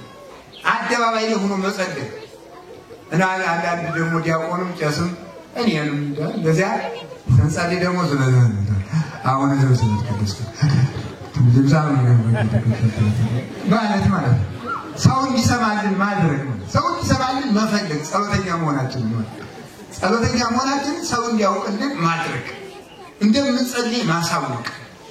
ሌሊት ከመመናን ቤት ሄደን በእንግድነት ስናድር ጸሎተኛ መሆናችን እንዲያውቅ ፍካሬ ጻድቃን ወዛታን መዝሙር ዘዳዊት ሀሌሉያ ብፁዕ ብእሲ ዘይሖረ በምክረ ብእሲያ ወዘይነበረ ውስጠመነር ምስል ወዛህጎ ያነብ ማለት ሌሊቱ ተጥቅት አበ ማዘላይ እንታተው ፍሬሃ በበጽ ብጊዜያ ወቆጽላሪ እያለ ሚዛት ይሆናል። ጸሎተኛ ነኝ ብሎ መመጻደቅ ማለት መመጻደቅ። ጸሎተኛ መሆናቸውን እንዲታወቅላቸው የሚፈልጉ ሰዎች ግብዞች ይባላሉ። እነዚህ አሁን ግሸን ስትሄዱ ታውቃላችሁ። በጣም ትልቅ ድርሳነ ሚካኤል በጣም ትልቅ ይዝና እንደዚህ በጣም ትልቅ ድንችም ያለው ቁጥር ያለው ባይታዊ ቅዱስነታቸው ያንን ወንድ ከሆነ እንግዲህ በቀሚሱ ስራ ያደረገው እስቲ እንዲያቻሉ ይተኛ ጀግና ከሆነ አሪያን መመዳኒ ባይደል ጽናት የሚያባጥ አልቀው ብሩን ጣብ ጉዳዩ ብር እኮ ነው። ብር ላይ ነው ያለው። የውሸት እንደዚህ የተመጻደቁብን ማለት አንድ ጊዜ ትዝ ይለኛል። ግሸን አንድ ባይታዊ ሰውዬ እንደዚህ ይደበድባል። ትልቅ መቁጠር ያልሆነ ይጸልያል ያለ ሰው ሁሉ ብር ይጥላል። ኋላ ይሰብካል ደግሞ እና ሲሰብክ እኔም እንደዚህ ካባ ማላረቁ ወተት ያለ ፎጣ ለብሼ እዚህ ኋላ ጅም እስቲ የሚለው ምንድን ነው ሰውዬ ብዬ ተሰብስቦ የሚሰማው ዝብጀንተኝ ኤውላች ሀገሪቱን የሚያጠፋት ያልተማሩ እንደዚህ ያሉ መነኩሴ ናቸው ይላል። እኔ ያን ጊዜ ብሉይ ኪዳንና አዲስ ኪዳን ተምሬያለሁ በእውነቱ ማለት ነው። እንደዚህ ያሉ መነኩሴ ናቸው ሀገሪቱን የሚያጠፋት ይላል። ዝም እና ወደ ትምህርታችን እንሄዳለን። ቅዱስ ገብርኤል ያበሰራት ቅዱስ ገብርኤል የተገለጠላት ቅድስት ሴት ማናት? ሲያንተ መነኩሴ ተናገረ አጋር አልኩት። ይሄን አያውቀውም እሱ እመቤታችንን ብቻ ነው የሚያውቀው ማለት ነው። ግን ምክንያቱም ብሉይ ኪዳን ያልተማረ ሰው ይሄን ሊያውቅ አይችልም። ኦሪት ዘፍጥረት ላይ ነው ያለና የአብርሃም ገረድ ተሰዳ ስትሄድ ምን አድርጎ ነበረ? መልአኩ ቅዱስ ገብርኤል ተገልጦ ልጇ በውሃ ጥም ሊሞት ሲል ውሃ አሳይቷታል። ያ መልአክ ቅዱስ ገብርኤል ነው የሚለውን ትርጓሜ የተማረ ሰው ብቻ ነው የሚያውቀው። ቅዱስ ገብርኤል ነውና ውሃው ክርስቶስ ነው። ቅዱስ ገብርኤል ደግሞ የሕይወት ውሃ ክርስቶስን አብስሯል ተብሎ ትርጓሜውን የሚያውቅ የተማረ ሰው ነው። ሰውየው ጥሬቱ መጽሐፍ ቅዱስን አጋራ እሺ ብሎ መንፈስ እግዚአብሔር አልፈቀደም ወደዚህ አይደል ብሎ ሲሄድ ትዝ ይለኛል እላችኋለሁ ወደ ማለት ነው። እና ይሄ ሁሉ ምነግራችሁ ምንድነው ካላችሁ አስመሳይነት ምድርን ቆጥሞ እየበላት ነው። በእውነቱ አስመሳይነት የሌለን ጽድቅ ጻድቅ በማስመሰል ከሌለን የለንም። ባለን ነገር ህዝቡ ደግ ነው። የኢትዮጵያ ህዝብ እኮ ደግ ነው። የኢትዮጵያ ህዝብ በተለይ አዲስ አበባ ደግ ነው። አዲስ አበባ ደግ ነው። እናንተ እንኳን መናጅ ናችሁ። ለምን መሰላችሁ? አሁን የአዲስ አበባው ምዕመን ይመስለኛል ንስሐ አባቱ አብሮት ቢራ ጠጥቶ ሰክሮ በበነገው ንስሐ ልጅ ብሎ ሰክሬ ብሎ ይናዘዛል። አይደንቃችሁም? ይሄ ደግነት እኮ ነው። የዚህ አካባቢ ሰው ግን ቄሱ እየሰከረ እዚህ መንጋ ሰካራ ምን ያህል ይመክር ደግሞ አልተጠቀመጥ አትሉም ትላላችሁ። አሁን እኔን ማታ ቢራ ስጠጣ በድንጋይ አትወግሩኝ። በድንጋይ ነው የምትወግሩኝ። በእውነቱ እኔም አልጠጣም። በእውነቱ ማልጠጣ ግን እናንተን ፈርቻ አይደለም። መጠጣትም ኃጢአት የለውም። ታዲያ ማብዛት መስከር ነው እንጂ ቢጠጡ ነው። እግዚአብሔር የፈጠረው ፍጥረት ሁሉ ቅዱስ ነው። መስከር ነው ኃጢአት እንጂ አንድ ሁለት ቢጠጡ ካይላም ችግር የለባቸው። መስከር ግን ነውር ነው። በእውነቱ ማለት መስከር ነውር ነው።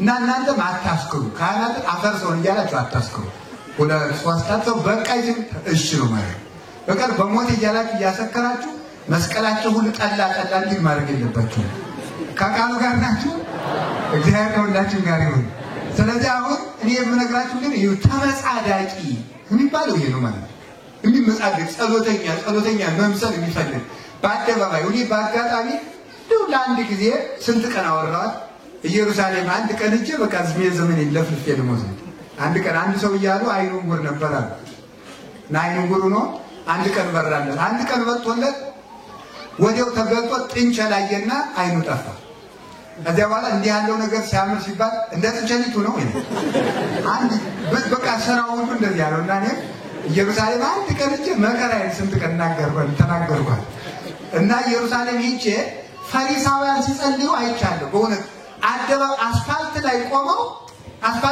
ይጸልያል አስፋልት ላይ እዚያ ላይ መጸለይ ነውር ነው እንደነዚህ አይነት ግብዞችን አትሁኑ ጸሎተኛ ለመምሰል አትጸልዩ እግዚአብሔር ለሚያያችሁ ሁናችሁ ጸልዩ ቤተክርስቲያኑ ሲጸልይ ሶስት ቦታዎች አላት ቤተክርስቲያን መካነ ጸሎት መካነ ተግሳጽ መካነ ምጽዋት ይባላል መካነ ጸሎት የሚባለው አንደኛ አጸዱ ነው ይሄ ዛፉ ማለት ነው ሁለተኛ ደግሞ ከቅድስቱ ጀምሮ እስከ ቅኔ ማህሌቱ ያለው ነው እስከ መቅደሱ ያለው መካነ ጸሎት ይባላል መካነ ተግሳጽ የሚባለው ይሄ አውደ ምሕረቱ ትምህርት የሚሰጥበት ነው መካነ ምጽዋት የሚባለው ጸሪቀ መበለት ውጭ ላይ የሚበላበት የት ነው እዚህ ውጭ ነው አይደል በጣም ጥሩ ነው ይሄ ጥሩ ነው እዚህ ጥሩ ተስተካክሏል ማለት ውጭ ላይ አሁን የሰንበት ጸሪቅ የምትቀምሱበት እሱ መካነ ምጽዋት ይባላል የማይጸለይባቸው ቦታዎች የሚባሉት እነዚህ ናቸው ምንና መካነ ተግሳጽ ላይ መጸለይ ግብዝነት ነው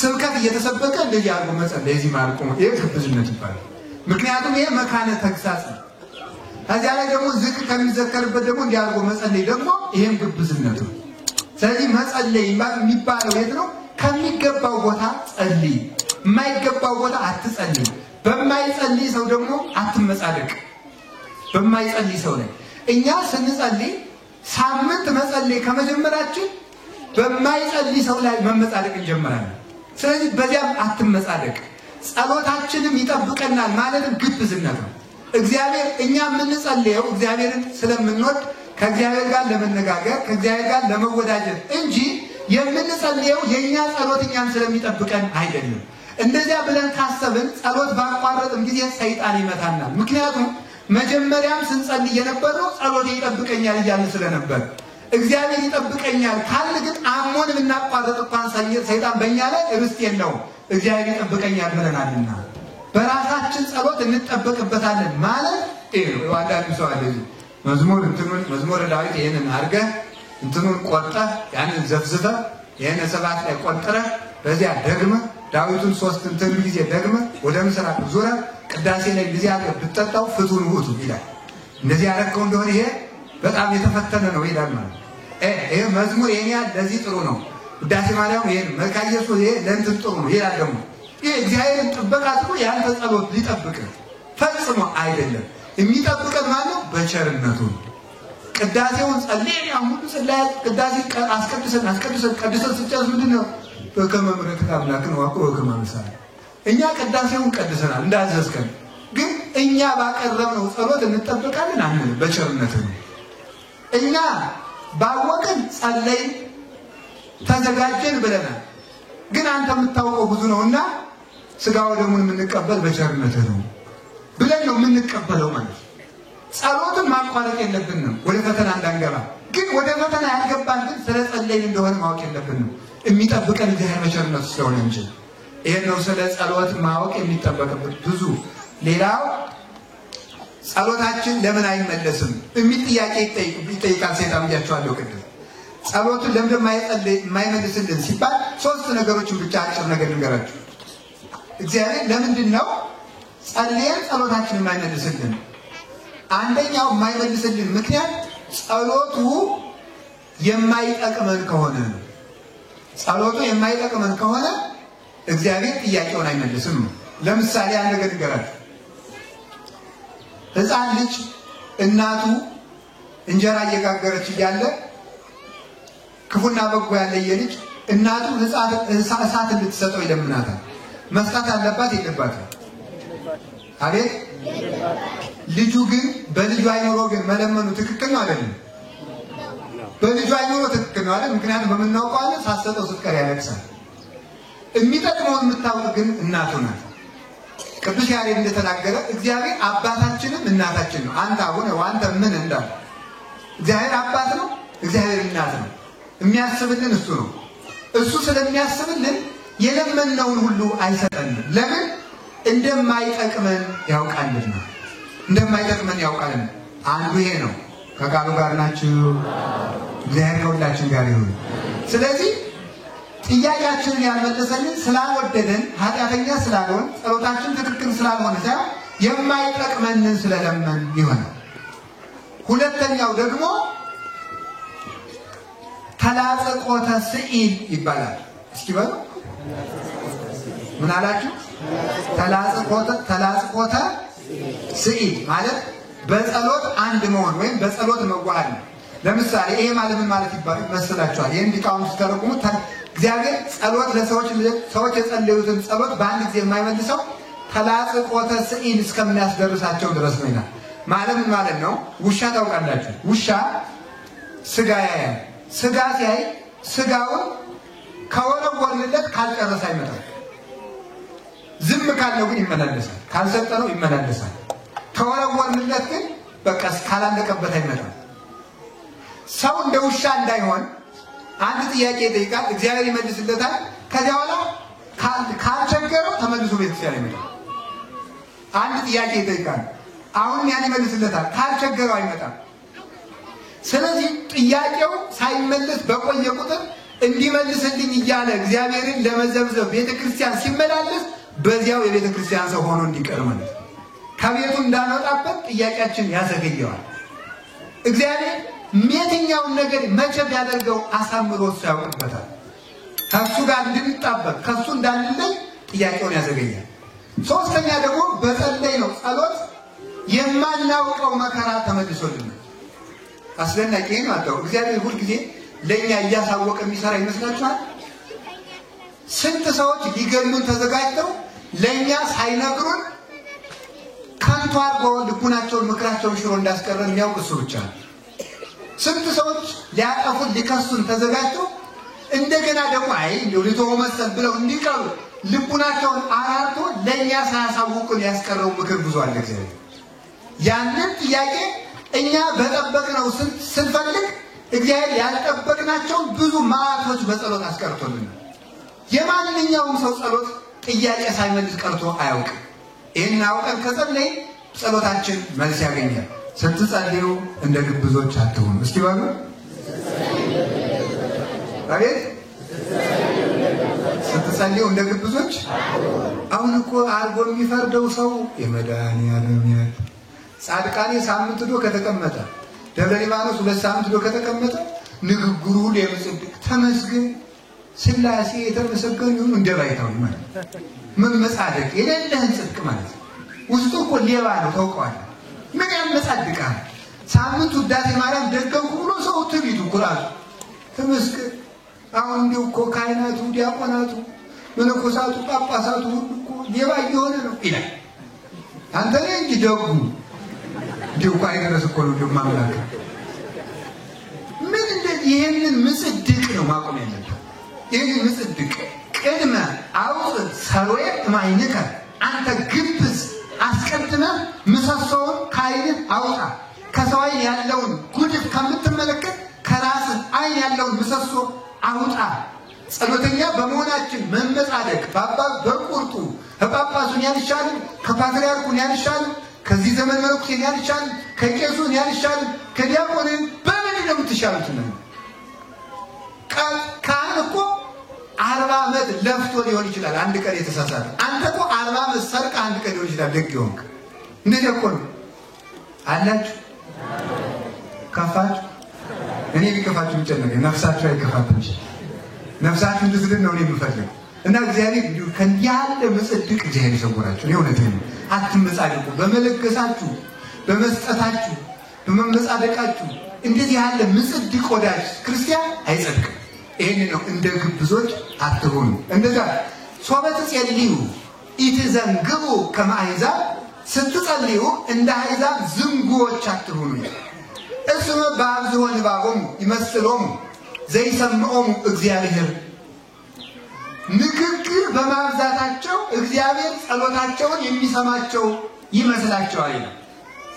አሁን ከኦርቶዶክስ ተዋሕዶ እምነት ውጭ የሆኑ አንዳንድ ወንድሞቻችን እህቶቻችን ማለት እንደው መናፍቃን ማለት ነው ለዘብላ አድርገው ብዬ ነው እንዲመለሱ ብዙ ጊዜ ክፉ ስድብ መሳደብ አይገባም፣ ነውር ነው።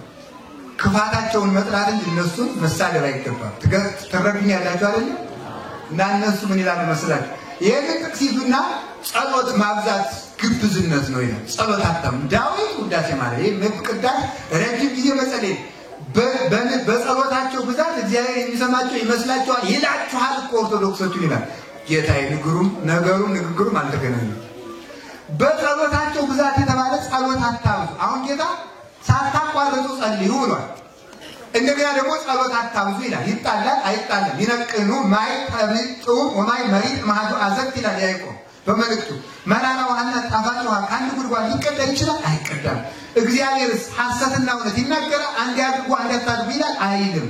ታዲያ ጸሎት ማብዛት በጸሎታቸው ብዛት እግዚአብሔር የሚሰማቸው ይመስላቸው የተባለ ጌታዬ ኢየሱስ ክርስቶስ ማላቁ ነው። እንጀራም ስጠኝ፣ የሰው መውደዱን የቀና መንገዱን ስጠኝ፣ እንደ ፈረስ ስታበላ አውለኝ፣ ባዱን ዘመድ ልጡን ገመድ ዱሩን መንገድ አርግልኝ፣ ጽድቄን ላሊባላ እድሜን ማቱሳላ አርገው፣ የሚጠላቶችን አይናቸውን ጉልበታቸውን ጨጠማ አርገው፣ እንደ ጤፍ ሳብናቸው እንደ ጉማብናቸው ምናምን በላቸው። ይሄ ነው ጸሎት ማብዛት ነው። አታብዙ ያለ ጌታ አይደለም ነው ማለት ነው። እንደገሌንም ደግሞ እንዲያርጋቸው ውጭ ሀገር ያለችው ልጅ ነው ገንዘቧን አወጥተላት በዚህች ኛት ልጅ ትዳር ስጣት፣ በዚህ አንድ ለእንትና ደግሞ እንደዚህ አድርግለት፣ እንደገና ደግሞ እዚህ ያልበቃኝ ብሏል ማለት ይሄ ምን ይባላል? ነገር ማብዛት ነው። ጌታ ጸሎት አታብዙ ያለ ምንድን ነው? ይሄን ነው ማለት ነው። ይሄን አታብዙ፣ ይሄን ያውቀዋለሁ። ምን አለ ጌታ? እስቲ ያውቀዋለሁ በሉ። ይሄን ማን ያውቅልናል? እግዚአብሔር ያውቅልናል። ምን እንደሚያስፈልገን ጥንቅቅ አድርጎ ምን እንኳን እግዚአብሔር እናንተ እንኳን ባቅማችሁ ለየትኛው ልጃችሁ በየትኛው ወር ልብስ እንደምትገዙለት አታውቁ ነው ቃል። ከእናንተ መካከል ልጁ ዳቦ ቢለምነው ድንጋይ የሚሰጠው፣ እንቁላል ቢለምነው እንቧይ የሚሰጠው፣ አሳ ቢለምነው እባብ የሚሰጠው አለን ይላል? የለም። እንኳንስ ሊኖር ልጁ ዳቦ ቢለምነው ደረቁን ለሱ በልቶ ልምልሙን ለልጁ ያጎርሰዋል። አሳ ቢለምነው እንኳን እባብ ቢሰጠው አጥንቱን ለሱ ወስዶ ልምልም ስጋውን ያጎርሰዋል። እንቁላል ቢለምነው እንኳን እንቧይ ቢሰጠው ቅርፍቱን ቀርፍቶ ልሙን ለልጁ ያጎርሳል። እናንተ ጨካኞች፣ እናንተ ጨካኝ ስትሆኑ ለልጆቻችሁ መልካም ማድረግ የምታውቁ ከሆነ የሰማይ አባታችሁ ማን እንዴት ያደርግላችሁ? ጠንቅቆ ያውቃል። ትንኝን የሚመግብ አምላክ እኛን ይረሳል ይመስላችኋል? ትንን የሚመግብ ጌታ እኛን ይመግብ ወና ጉለቋ አጥለይው ጉጉ የቆራጫጭቶችን እንኳን የማይረሳቸው መድኃኒዓለም ቆራ ሲወለድ በጫጭትነት ዘመኑ ቀይ ነው። አዛ እናት አባቱ ሬስ መልኩ ተለወጠ ብለው ጥለው ይሄዳል። እነሱ ጥቁር ናቸው። ከዚያ በኋላ ምን ያደርጋል? አፉን ክፍት ይላል። ይሄ ጸሎት ማለት ነው። ሲያረግ እግዚአብሔር ቁንጫጭቶቹ የአፉን እርጥበት እያሉ ይመጡና ክፍት ሲያረግ ይገባሉ፣ ግጥም ሲያረግ ይወጣቸዋል። የቆራጫጭቶችን እንኳን የማይረሳቸው እግዚአብሔር በእናታችን ማህፀን እያለን የመገበን እግዚአብሔር ኦዘ ታወጽኦ ለሕፃን ማቆየ ብሲ ወተፈነው ተከርሰ ብሲ ወተጠበልሎ በሰፋልን ረቂቅ እንዘማይ ውእቱ ታረግኦ በጥበብከ ወበአርባ ዕለት ተሰይሞ መኒ ለነቢ ወመኒ ለብኢ ይላል አትናቴዎስ በቅዳሴ። አቤቱ ሕፃኑን ከአባቱ ወገብ በዘርነት የምትከፍለው ወደ እናቱ ማህፀን የምትልቀው ውሃውን አርግተህ ሰው የምታደርገው በአንተት እንዘማይ ውእቱ ታረግኦ በጥበብከ ብጥብጥ ውሃ የነበረውን በእናቱ ማህፀን በአንተት ባይጽምት በጅማት ባጥንት አበርትተህ አካል ዘአክልን ሰጥተህ መልክ የምትሰጠው እናቱን የጠጣችው አንዝዞ የበላችው ተጭኖ እንዳይገለው ጠብቀህ የምታስወልደው እግዚአብሔር ሆይ ይውጥም። እናታችን አሁን ሕፃንን ልጅ በርበሬ ብናጎርሰው አይኑ አልቅሶ አይሞትም? የ6 ወር ልጅ አሁን በጨው እንጀራ ብታጎርሱ እሺ፣ ግን እናቱ ማይጸል እያለ እናቱ በጨው እንጀራ እየበላች ለምንድን ነው የማያቃጥለው? ይገርማል። ለህፃን ልጅ አረቄ ብናጠጣው ይሞላል፣ ግን እናቱ ነፍሰ ጡር አረቄዋን እየጠጣች ለምን ልጁ ትናይ ነው? እግዚአብሔር ስለሚጠብቅ አልጋ ላይ እያለ ወፍራም ጋቢ እንኳን ህፃን ልጅ ካለበስ ነው ታፍኖ ይሞታል። ግን በሰው ቆዳ ተለጉሞ ግን ጽንስ ታፍኖ አይሞትም። እምከርሴሜ አንተ አምላኬ ይላል ቅዱስ ዳዊት። አቤቱ ከእናቴ ማኅፀን ጀምሮ አንተ አምላኬ ነህ። ከዚያ ውስጥ ብከ ተገደፉ ውስተ ከርሰሜ በእናቴ ማኅፀን እያለሁ በአንተ ተጣልኩ፣ የአንተ እጅ ደገፈኝ፣ የአንተ እጅ ጠበቀኝ። ሕፃናትን ጠብቆ የሚያሳድጋቸው ትልቅ ሰው ሲወድቅ በአንድ ጊዜ እንክት ከሚልበት ድንጋይ ሕፃናት 7 ጊዜ ወድቀው አይሰብሩም። እግዚአብሔር ስለሚጠብቃቸው። አባ ጊዮርጊስ ዘጋስጫ ደግሞ ሕፃን ልጅ ከቤት ውስጥ እያለ እናቱ ገበያ ብትሄድና እናቱ ሳትኖር እባብ ቢመጣበት ልጁ በደግነት እባቡን ይዘዋል። እባቡ እናቱ እስከምትመጣው ድረስ ሳይበላው እንዲቆይ እግዚአብሔር ያደርጋል። የሕፃኑ ደግነት የእባቡን ተንኮል ያሸንፋልና ይላል። እንዲህ የሚጠብቀን እንዲህ የሚያስብልን እግዚአብሔር፣ ለወፎች የሚያስብላቸው እግዚአብሔር፣ ምድርን ዘረበቦ ለሰማይ ከመቀመር ሰማይን ያለ ባላ ያቆመው እግዚአብሔር፣ መኑ ውእቱ ዘሰቀላ ለምድበ ወኢምንትራቃ ምድርን በውሃ ላይ አንጠልጥሎ አጽንቶ ያስቀመጣል ሕያው እግዚአብሔር ለምግባችን የማያስብልን ይመስላችኋል? እኛን ከመመገብ እኮ እኛን መፍጠር ይበልጣል። ትልቁን አድርጎልናል። አኮኑ ተመልከቱ፣ ያጽም ስጋ እምሲሲት ታጽም ነፍስ እምሲሲት ወስጋኒ እማራዝ።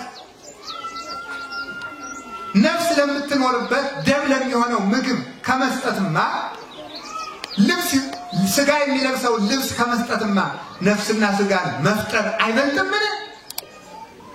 ወበይንታናዝኒ ምንተ ትብሉ፣ ስለ ልብስ ስለምን ትጨነቃላችሁ? ርዩ ጽጌያተ ገዳም ዘከመ ይልህቁ። የምድረ በዳ አበቦችን ተመልከቷቸው። እይፈትኑ አይፈትኑም፣ አይደክሙም። ሰሎሞን ጥቀ ይለብሰ በኩሉ ክብሩ ዘከመሃዱ እብሉ። ሰሎሞን እንኳን በዘመኑ ሁሉ ከነዚህ እንደ አበቦች እንዳንዱ አልለበሰም። ወናሁ ጽጌ ገዳም ዘዮም ሃሎ ወየሰማይ ተወደይ ውስተ እቶነ እሳት ዘከመዝ ያለብሶ እግዚአብሔር እፎ ታከሙ ኦ ሕጹጻነ ሃይማኖት። በመስከረም አብቦ ነገ በሳት የሚቃጠለውን ምድረ በዳ እንዲህ ባለ አበባ የሚያለብሰው ከሆነ እናንተ እምነት የጎደላችሁ እናንተንማ እንዴት አያለብሳችሁ? ስጋውን የፈተተላችሁ ደሙን የሰጣችሁ እግዚአብሔር ምድራዊ እንጀራ እንዴት ይነሳችኋል? ስለዚህ ስለምን ትጨነቃላችሁ? ወይም ተዘ ብለከሙ ተተከዙ ዘትብሉ ምን ተንበል ወምን ተንሰቲ ወምን ተንከደል። ስለዚህ እላችኋለሁ ምን እንበላለን፣ ምን እንጠጣለን፣ ምን እንለብሳለን ብላችሁ አትጨነቁ። ወዘንተ ሰኩሎ አይዛብ ምድር ዛፋ ያስስቡ። ይህንስ እምነት የሌላቸው አይዛብን ያስቡታል። እናንተ ብቻችሁ ምንድነው ብሎ ይናገራል። ስለዚህ እግዚአብሔር ስለሚያስብልን ጸሎት አታብዙ ማለት ይሄን አድርግልኝ ማለት አታብዙ። ዝም ብላችሁ አሁን ዘሰማታችሁ ዳዊታችሁ ውዳሴ ማርያም ደግማችሁ ቤታችሁን ጸሎቱ ውስጥ ጥያቄያችሁን አቅርባችሁ ስለጨረሳችሁ ማለት ከቃሉ ጋር ናችሁ። እግዚአብሔር ከሁላችን ጋር ይሁን። አንድ በረሃ ውስጥ የሚኖር ባይታዊ ምን ብሎ ተናገረ? አቤቱ ፈጣሪ ይህንን አድርግልኝ ብዬ ከመጸለይ አድነኝ። እንዲሁ ይገርማል። ይህንን አድርግልኝ ብዬ ከመጸለይ አድነኝ። እንዲህ አድርግልኝ እንዴት እላለሁ? አንተ እያሰብክልኝ እንዲህ አድርግልኝ ለምን እልሃለሁ ብሎ ይነገራል። ስለዚህ ይሄንን አምኖ እግዚአብሔር ያስብልኛል ብሎ በሙሉ ልብ እንድትጸልይ ስትጸልዩ አትዘንጉ። ልቡናችሁን አታባክኑት። በጥያቄዎቻችሁ ብዛት ልቡናችሁን አትስለሙት። ከቃሉ ጋር ናችሁ። አንተሰ ሶበ ትጸልይ በውስተ ቤትከ ወእጹ ሀተከ ወጸልይ በህቡ። አንተ ግን ስትጸልይ ቤትህን ዘግተህ ጸልይ። አንተ ግን ስትጸልይ ቤትህን ዘግተህ ጸልይ። ይሄንን ስለሚል ብዙ አሁንም ቅድም እንዳልኩት ከኛ ቤተክርስቲያን የወጡት ወንድሞቻችን እህቶቻችን እንዳሉ ቤተክርስቲያን ውስጥ ቆሞ መጸለይ ውዳሴ ከንቱ ነው። ምክንያቱም ክርስቶስ ያለ ቤትህን ዘግተህ ጸልይ ነው የሚል ጥያቄ እየጠየቁ ምዕመናንን ያደናግራሉ። መጽሐፍ ቅዱስ ያልተማሩትን ግን መልሱ ለዚህ ምንድነው? ጌታችን መድኃኒታችን ኢየሱስ ክርስቶስ የማይመር ጸሎትን ቤተክርስቲያን ቆሞ መጸለይ ውዳሴ ከንቱ ነው አላለም። ቅድም ከነገርኳችሁ ቦታዎች መጸለይ ነው የተናገረ። እንደገና በአደባባይ አጸልዩ፣ መንገድ ለመንገድ ከተማ ለከተማ ነው እንጂ ያለ የቤተክርስቲያን ውዳሴ ከንቱ ብሎት አይደለም።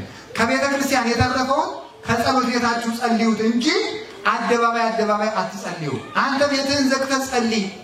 አንድም ህዋሳትህን ሰብስበህ ጸልይ ማለት ነው። ቤት የተባለ ሰውነትህን ሰብስበህ ጸልይ። ወአስማቡከ ሰማያዊ ዘይርእየከ ያስየከ ክሱተ በውስውር የሚያይ እግዚአብሔር በግልጥ ዋጋህን ይከፍልሃል። ዛሬ ቤት ውስጥ ጸልያለህ ብቻ ነገ ከመላእክት መሃል ዋጋህን ይከፍልሃል። ጸልይ በህው ያለው ይሄንን ነው። እንዲህ አድርገህ ጸልይ፣ እግዚአብሔር በጎ ዋጋህን ይከፍልሃል። በጎ ዋጋ የምናገኝበትን ጸሎት እንድንጸልይ እግዚአብሔር ይወዳል። አንተ ሙሰስ ወበትጸልዩ ከመዝ በሉ እናንተ ግን ስትጸልዩ እንዲህ ብላችሁ ጸልዩ። አቡነ ዘበሰማያት በሉ። አሁን እንግዲህ ማለት ነው በሉ እንጂ በሉ አቤት። እኛ ስንጸልይ እንዲህ ለምን ጸልይ? እኛ ስንጸልይ እንዲህ ነው። እኛ ስንጸልይ ነው። ቄስም ሲጸልይ በቤት ሄዶ ምዕመናን ይባርካችሁ ይቀድሳችሁ አቡነ ዘበሰማያት ይላል እንጂ በቅርብ ቀን ጌታ ኢየሱስ ብሏል መኪና ታገኛለህ፣ ጫማ ታገኛለህ አይደል? እናንተ ስትጸልዩ ምን በሉ ያለ? ጫማ ታገኛለህ፣ መኪና ትገዛለህ በሉ አላለም። ቤት ትገዛለህ በሉ አላለም። እግዚአብሔርን እመን ብሎ አቡነ ዘበሰማያት በሉ ነው። እናንተስ የመጣች ሌሎች አሉ ማለት ነው። እንደኛ አርገው የማይጸልዩ አንተም ወሰንሳ ዝም ብላ የመጣች አይደለችም። ይቺ የመጣችው ምንድና ግና ለእናንተ ግን ሌሎቹ እንዲያይጸልያሉ ግብዞች ናቸው። እናንተ ግን እንዲህ አድርጋችሁ ጸልዩ። ምን ብላችሁ? አቡነ ዘበሰማያት አባታችን ሆይ በሉ እንጂ አቤት አባታችን ሆይ በሉ እስቲ። ይሄ በጣም የሚያኮራ ጸሎት እኮ ነው። እውነት እንደዚህ ማለት እኮ እድል እኮ ነው። አንድ የኤሌመንታሪ ትምህርት ቤት ርዕሰ መምህር ልጅ እኮ በዚያ ሲያልፍ እኮ ይሄ እኮ የርዕሰ መምህሩ ልጅ ነው ይባላል።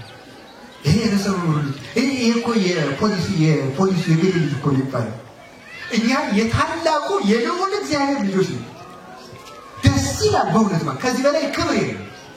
አሳየኝ። እኔ በጣም ነው ደስ የሚለኝ እግዚአብሔርን አባት ብሎ ከመጥራት በላይ ክብር የለም።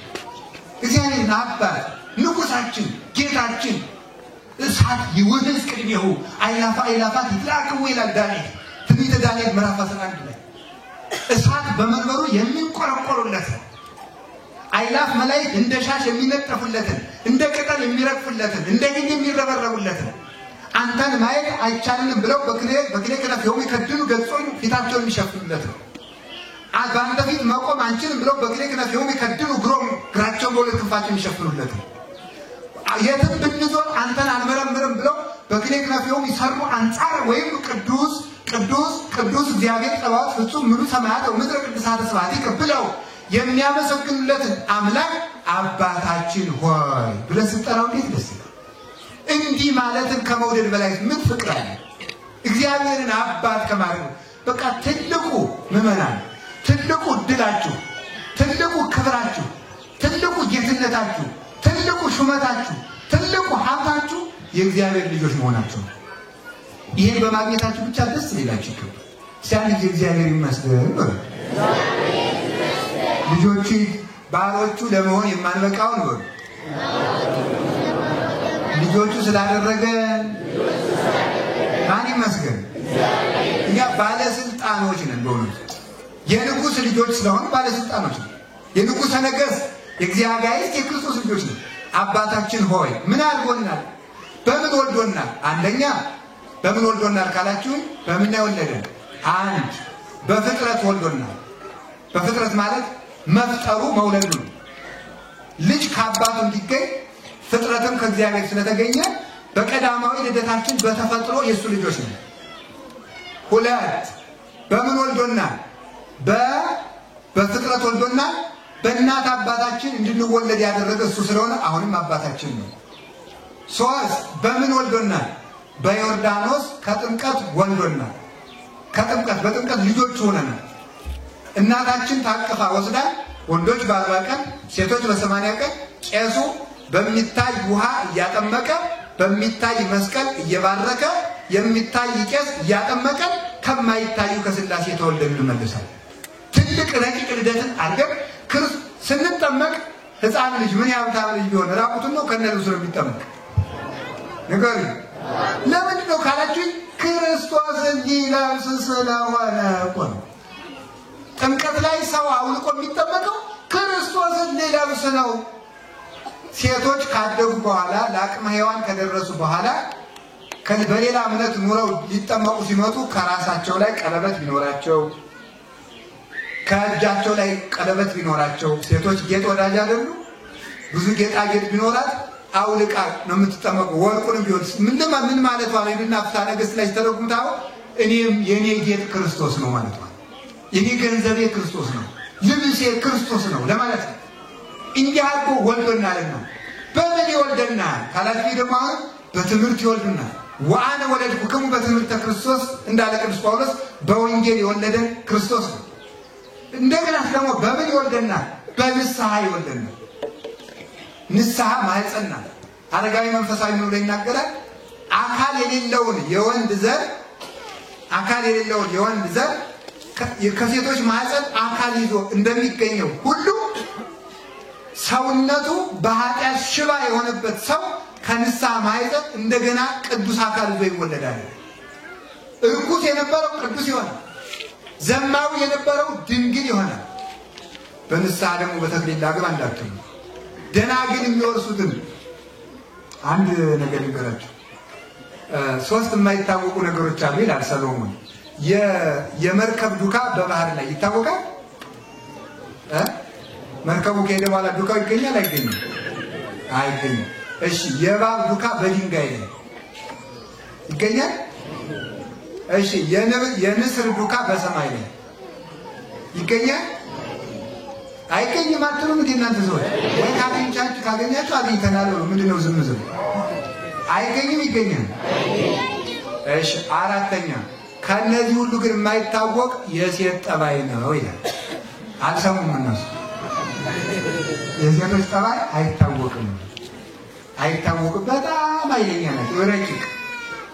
እንደውም ጀግና ሰው የሚባል ከሴት ጋር የመኖር ጥበብ የሚያውቅ ሰው ገብቷቸዋል። ከሴት ጋር መኖር ጥበብ የሚያውቅ ሰው ብልህ ነው። እና የሴት ጠባይ ሳይገባችሁ አታግቡ። እሺ ይሙላችሁ። እሷ እንዲያብላ ለባብሳ ስለሄደች ሚስት የምትሆን እንዳይመስል መጀመሪያ ማወቅ አለበት። ምን እንደሚያስቡ ተፈጥሯቸው ረቂቅ ነው። ለምን?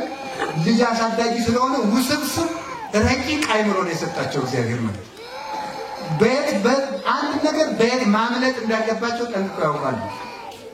እና ምን ይላል ሰሎሞን ሲናገር ተንኮል ሰርታ ያልሰራች መስላ ወደ ባሏ የምትቀርብ ሴት ትደንቀኛለች ይላል።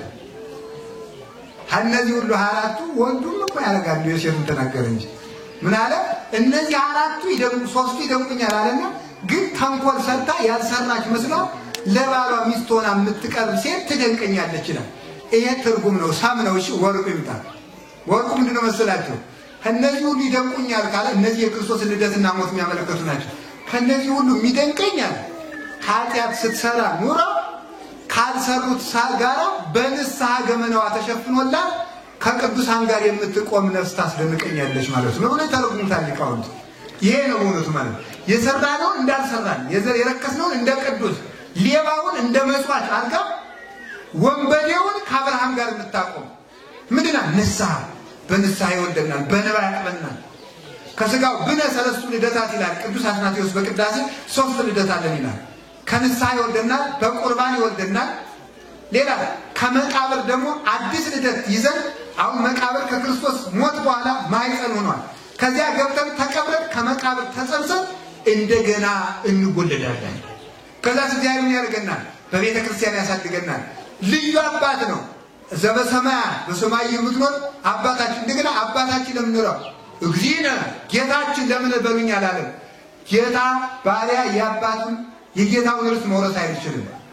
ዳረጎት ይበላል፣ ደሞዝ ይሰጠዋል እንጂ ሎሌ የባለቤትን ርስት አይወርስም። ርስት የሚወርስ ልጅ ነው። ክርስቶስ ግን ርስቱን ስለሚያወርሰን ልጆች ልጅ አባቴ ይበሉኛል፣ መምህራችን በሉ ለምን አላለም? መምህር ለደቀ መዝሙሩ ያስተምረዋል እንጂ ርስቱን የሚያወርስ ለልጁ ነው። ክርስቶስ ግን አባታችሁን ያወርሳችኋለሁ ሲል አባታችን በሉኛል። ወበከመ ይምህር አብ ወልዶ ከማሁ ይምህሮሙ እግዚአብሔር እለ ያፈቅርሁ። አብ ለልጁ አባት ለልጁ ይራራ፣ እግዚአብሔር ለልጆቹ ያዝናል ይራራልና ከዚህ የተነሳ አባታችን ሆይ በሉኝ፣ በሰማያት የምትኖር በሉኝ። በሰማያት በምድር የለም እንዴ አለ። በምድር ካሉ አባቶች ሁሉ ለይታችሁ እዩኝ ማለት ነው። የቆብ አባት ቢያመነኩስ በተሰጠው ጸጋ፣ የንስሐ አባት ስሬት ቢሰጥ ክህነት ስለተሰጠው፣ የቀለም አባት ቢያስተምር እግዚአብሔር የእውቀት ጸጋ ስለሰጠው፣ የሥጋ አባት ቢያሳድግ እግዚአብሔር በዝናብ አብቅሎ በፀሐይ አብስሎ ስለሰጠው፣ የጡት አባት ቢጦር ሀብት ንብረት ቤት ስለተሰጠው፣ እግዚአብሔር ግን የሚያሳድግ ራሱን አብልቶ ራሱን አጠጥቶ ነው። የገዛ አካሉን አብልቶ የሚያሳድግ አባት እግዚአብሔር ብቻ ነው። የገዛ ደሙን አጠጥቶ የሚያሳድግ አባት እግዚአብሔር ብቻ ነው። ራሱን አልብሶ የሚያሳድግ አባት እግዚአብሔር ብቻ ነው። የማያልፍ ርስት የሚያወርስ አባት እግዚአብሔር ብቻ ነው። ለሁሉም አንድ አባት መሆን የሚቻለው እግዚአብሔር ብቻ ነው። ከዚህ የተነሳ አባታችን ሆይ በሉ እንጂ በሰማይ የምትኖር አንድ በሰማይ የምትኖር ርስት አባታችሁ ሰማያዊ እንደሆነ እናንተም ሰማያውያን ናችሁ እና ሕሊናችሁንም ሰማያዊ አድርጉት፣ ተስፋችሁንም ሰማያዊ አድርጉት። የላዩን አስቡ፣ ምድራውያን አትሁኑ። ሕሊናችሁን ወደ ሰማይ ሰብስቡት፣ በሰቂለ ሕሊና ጸልዩ ለማለት በሰማያት የምትኖር አንድም በሰማይ የምትኖር የሚባለው ሰማይ ከፍ ያለ ነው። ልዑል እግዚአብሔር በሉኝ ማለት ነው። ልዑል ገናና ረቂቅ ምጡቅ አብይ እግዚአብሔር ታላቁ ፈጣሪ በሉኝ። አብይ እግዚአብሔር ወአብይ ኃይሉ ወአልቦ ሁልቁ ለጥበቢሁ በሉኝ። ጌትነቴን አውቃችሁ ተመልከቱ። አቡነ በይሩቱ እግዚእነ በመለኮቱ በጌትነቱ አምላካችን በቸርነቱ አባታችን ስለሆነ አባታችን ሆይ በሰማያት የምትኖር አላችሁ ስምህ ይቀደስ በሉ። ምን አላችሁ? ስምህ ይቀደስ። ስምህ ይቀደስ ማለት ማለት ነው። ቀደሰ ማለት ለየ ማለት ነው። አንድ ትርጉም ቀደሰ ለየ ማለት አንድነትህን ሶስትነትህን ግለጥልን ማለት ነው። ስምህ ይቀደስ ማለት አንድነትህን ሶስትነትህን ግለጥልን። የአብ ስም ምን እንደሆነ፣ የወልድ ስም ምን እንደሆነ፣ የመንፈስ ቅዱስ ስም ምን እንደሆነ ግለጥልን ማለት ግን ሶስትነትህን በአንድነት አስረዳም ነው። ለምሳሌ አብ የሚለው ስም ወልድንም መንፈስ ቅዱስንም ያስረዳል። ቃል የሚለው ስም አብንም መንፈስ ቅዱስንም ያስረዳል። ትንፋስ የሚለው ስም አብንም ወልድንም መንፈስ ቅዱስንም ያስረዳል። አንዱን ብቻ ስንናገር ሶስቱንም ያመጡልናል ማለት ነው። ይህ ሊገለጥልን አለ። ግን ሶስቱ በአንዱ ስም ግን አይጠሩም። እይፈልጥ ስም አብ እምከዊነ ስም አብ ሀበ ከዊነ ወልድ ወሀበ ከዊነ መንፈስ ቅዱስ ወይፈልጥ ስመ ወልድ እምከዊነ ስመ ወልድ ሀበ ከዊነ አብ ወሀበ ከዊነ መንፈስ ቅዱስ ወይፈልጥ ስመ መንፈስ ቅዱስ እምከዊነ ስመ መንፈስ ቅዱስ ሀበ ከዊነ አብ ወሀበ ከዊነ ወልድ ይላል ሊቁ። ምን ማለት ነው? አብ ይባላል እንጂ ወልድ አይባልም፣ ወይም መንፈስ ቅዱስ አይባልም ተለውጦ። ወልድ ይባላል እንጂ አብ አይባልም፣ መንፈስ ቅዱስ አይባልም። መንፈስ ቅዱስ ይባላል እንጂ አብ አይባልም ወይም ወልድ አይባልም። ስለዚህ ምን ማለት ነው? ስምን ለይተን እንድናውቅ አድርገን። በዚያ ላይ ደግሞ አብ ማለት አባት ማለት ነው። ልብ ብላችሁ ስሙ። አብ ማለት አባት ማለት ነው። አንድ ሰው ልጅ ሳይኖረው አባት አይባልም። ይባላል? አቤት። አባት የሚባለው ምን ሲኖረው ነው? ልጅ ባለበት ሁሉ ማን ይባላል? አባት ይባላል። ከወለደ በኋላ አባት ይባላል። ልጅ ሳይኖረው አባት የሚባል ከሌለ አብ ማለት አባት ከሆነ አብ በኖረበት ዘመን ሁሉ ወልድ ነበረ ማለት ነው። ተመልከቱ፣ ይሄን ተመልከቱ። አሐቲ ቅድምና ሆሙ ለሥላሴ የሥላሴ ቀዳሚና ቀዳማዊነታቸው አንድ ነው። እንደዚህ ዓለም የልደት ስርዓት አባት ቀድሞ ልጅ ወደ ኋላ እንደሚሆን አይደለም። አኮ ከማብርሃም ዘይልቅ ይስሐቅ ወይስሐቅ ዘይልቅ ያዕቆብ አኮ ከማሁ ለመለኮት ይልቅ አብ እሞት ወልድኒ ይልቅ መንፈስ ቅዱስ ወመንፈስ ቅዱስኒ ይልቅ ወልድ ላላባና ያቆሰው ቅዳሴ አብርሃም ከይስሐቅ እንደሚበልጥ እንደሚቀድም ይስሐቅ ከያዕቆብ እንደሚበልጥ እንደሚቀድም አኮ ከማሁ ለመለኮት እንዲህ አይደለም። አብ ከወልድ አይቀድምም፣ ወልድ ከመንፈስ ቅዱስ አይቀድምም፣ መንፈስ ቅዱስም ከወልድ ወደ ኋላ አይሆንም። ወይም ደግሞ በልደተ ስርዓት በስጋ የልደት ሕግ ተመልከቱ። አባት ተቀድሞ ልጅ ወደ ኋላ እንደሚመጣ የወለደው አብ እንድህረ ዘመን አብ ወልድን ኑሮ የወለደው አይደለም። የሥላሴ አካላት የሆኑ ለስሉስ ቅዱስ አስማት የሆኑ እሙንቱ የሥላሴ አካላቸው ስማቸው አካል ነው። አካላቸው ስማቸው አካል ከሆነ የአብ አካል ስሙ አብ ከሆነ አብ ማለት አባት ከሆነ አባት ሳይኖር ልጅ መባል ከሌለ ልጅ ሳይኖር አባት መባል ከሌለ አብ ያለ ወልድ የኖረበት ጊዜ የለም። ወልድ ያለ አብ የኖረበት ጊዜ የለም። ወልድ ቃል ከሆነ ልብ ሳይኖር ቃል ከሌለ ተመልከቱ። ያለ ልብ የሚኖር ቃል ከሌለ ያለ እስትንፋስም የሚኖር ቃል ከሌለ ያለ አብ የኖረ ወልድ ያለ መንፈስ ቅዱስ የኖረ ወልድ የለም። ልብ ቃል ልብ ከሆነ ተመልከቱ። ያለ ቃል የሚኖር ልብ ከሌለ ያለ እስትንፋስ የሚኖር ልብ ከሌለ ያለ ወልድና ያለ መንፈስ ቅዱስ የኖረ አብ የለም።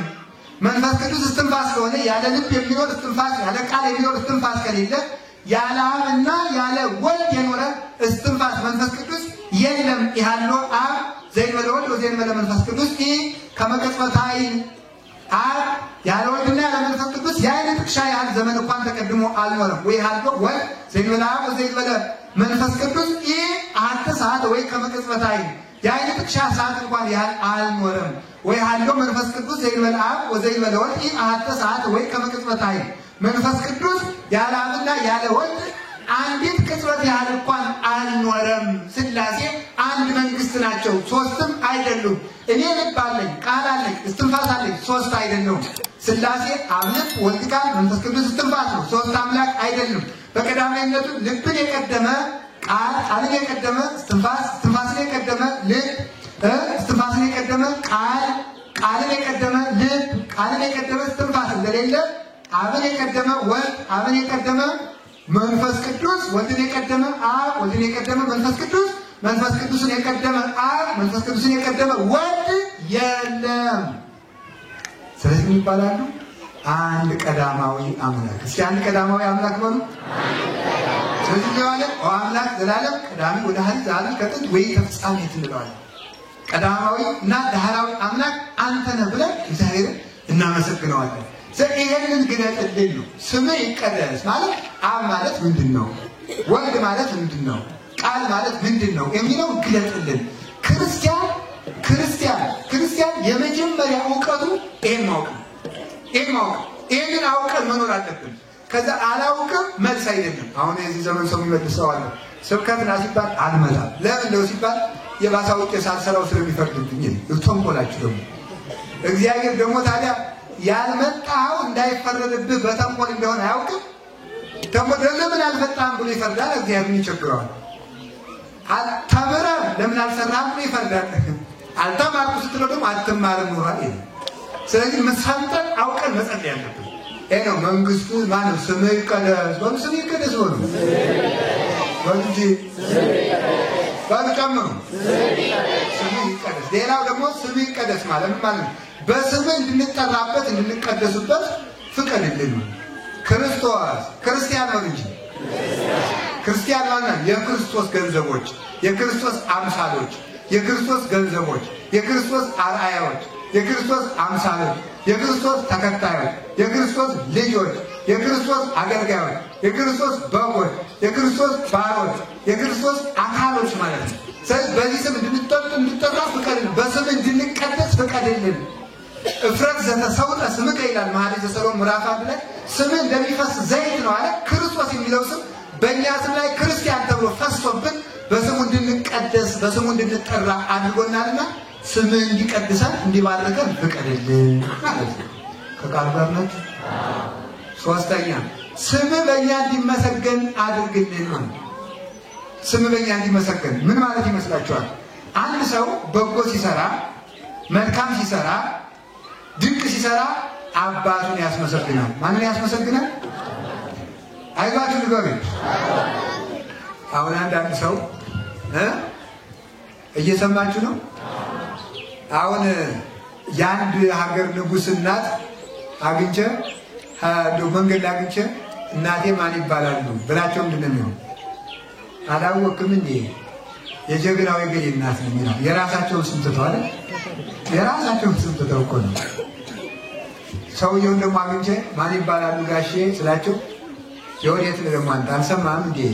የንጉሱ ልጅ እኮ የንጉሱ አባት እኮ ነው ይላል። የራሳቸውን ትተዋል። አያችሁ፣ በጎ ልጅ አባቱን ያኮራል፣ እናቱን ያኮራል። ወልድ ጠቢብ ያስተፌስህ አባሁ ይላል ሰሎሞን። ጠቢብ ልጅ አባቱን ደስ ያሰኛል።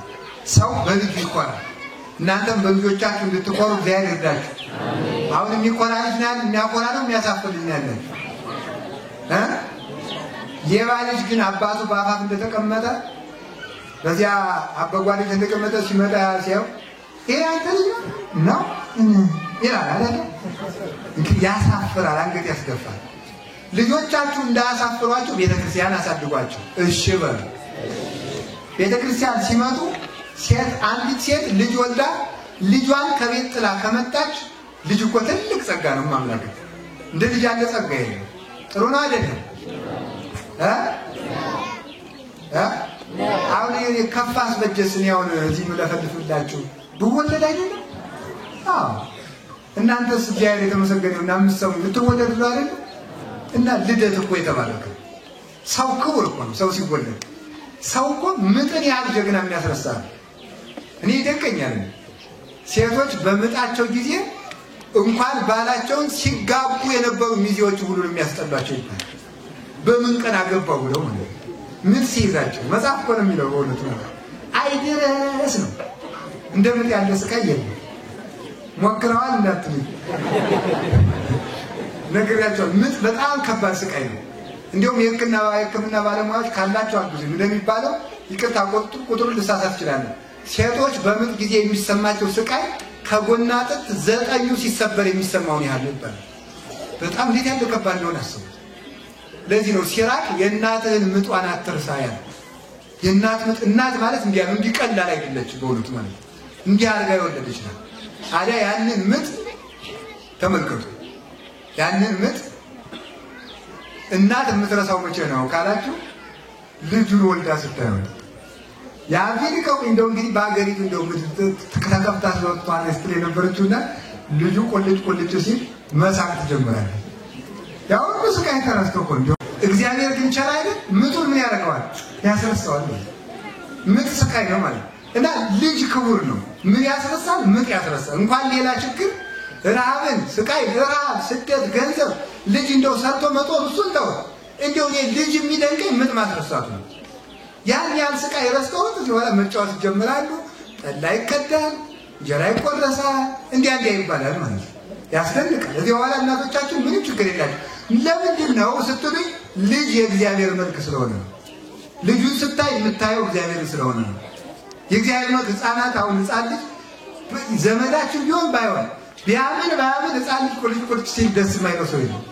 ለምን ስትሉ ህፃን ልጅ በደል ስለሌለበት እግዚአብሔርን ስለሚመስል ነው።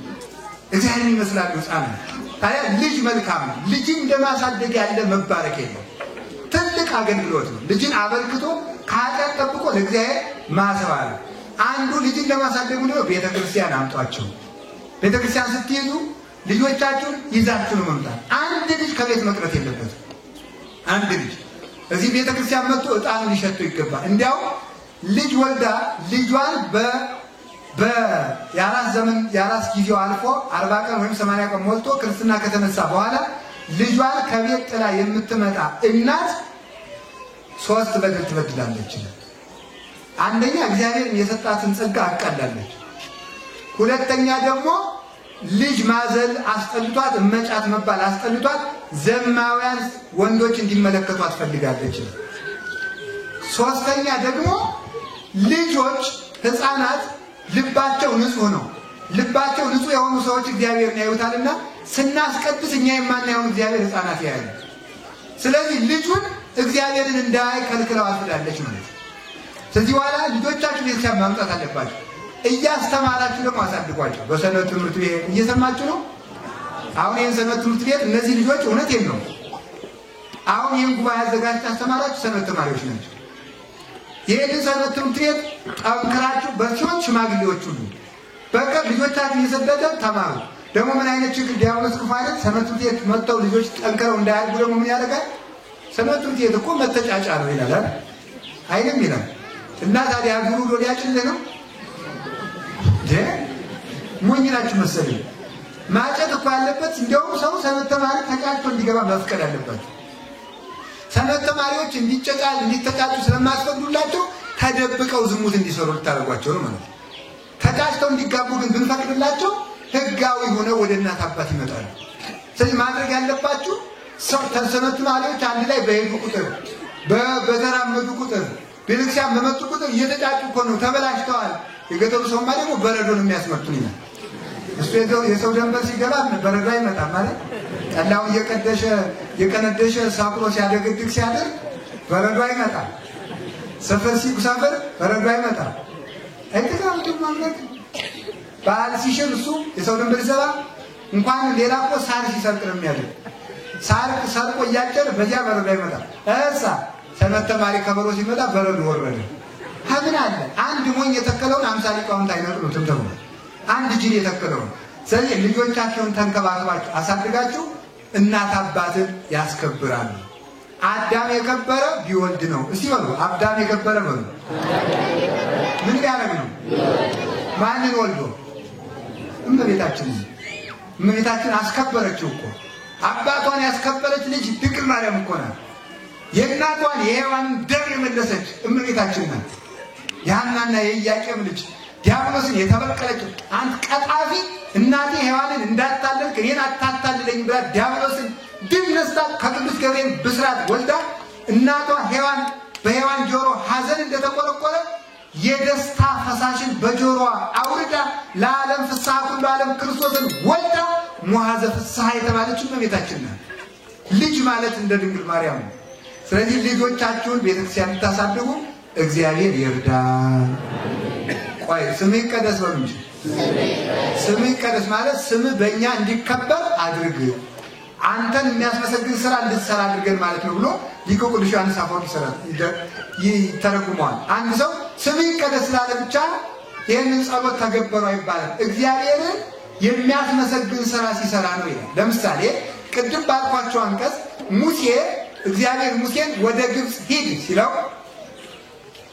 ሂድ ሲለው ማላከኝ ብዬ ልሂድ አለ። እኔ እግዚአብሔር ነኝ አላለም። ምንድን ነው ያለው? አያችሁ እንደቀደሙ እኔ ንጉሱ አባት ነኝ እንዳለው ሰውዬ እኔ የደጋጎቹ የአብርሃም ይስሐቅ ያዕቆብ አምላክ እግዚአብሔር ነኝ አለ። እግዚአብሔር በአብርሃም በይስሐቅ በያዕቆብ ስም ተመክቶበት ማለት ነው። ስማቸው የሚያኮራ ስለሆነ በሰው ፊት የሚያፍርብኝን በአባቴ ፊት አፍርበታለሁ ያለ ነው። ኢሳይያስም ወበእንቲአክሙ ይጸርፉ አሕዛብ ላዕለ ስመ እግዚአብሔር። አንዳንድ ሰው እንደው እስላሞች እንኳን የሚሰቁባችሁ ሰዎች የላችሁ? ባልብረቡ እንደው እስላም ጓደኛቸው ግጥም ስታሉ እንዴ አንተ ረቡ እኮ ነው ክርስቲያን አይደል እንደሚሏችሁ ማለት ነው። እግዚአብሔር የሚያሰድብ ሰው የሚባል ነው። እግዚአብሔር ማስመስገን ማለት ክርስቲያኖች እኮ አምላካቸውን የሚመስሉ ተብሎ መልካም ሰርተን ያንተን ስም እንድናስመሰግን እግዚአብሔር እርዳን በሉኝ ማለት ነው። አላችሁ?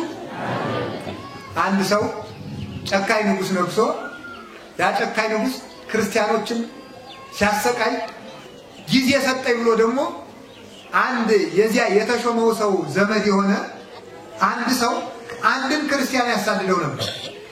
ምን ይያለ ይጸልይበት ነበር ይጸልይለት ነበር መሰላችሁ? ገሃነመ እሳትና መንግስተ ሰማያትን ባያውቅ ነውና ልብ ስጠው እያለ ይጸልይለታል፣ እያሰደደው ማለት ነው። ዘመን ሲሰጣችሁ ሰው መበደል ነው።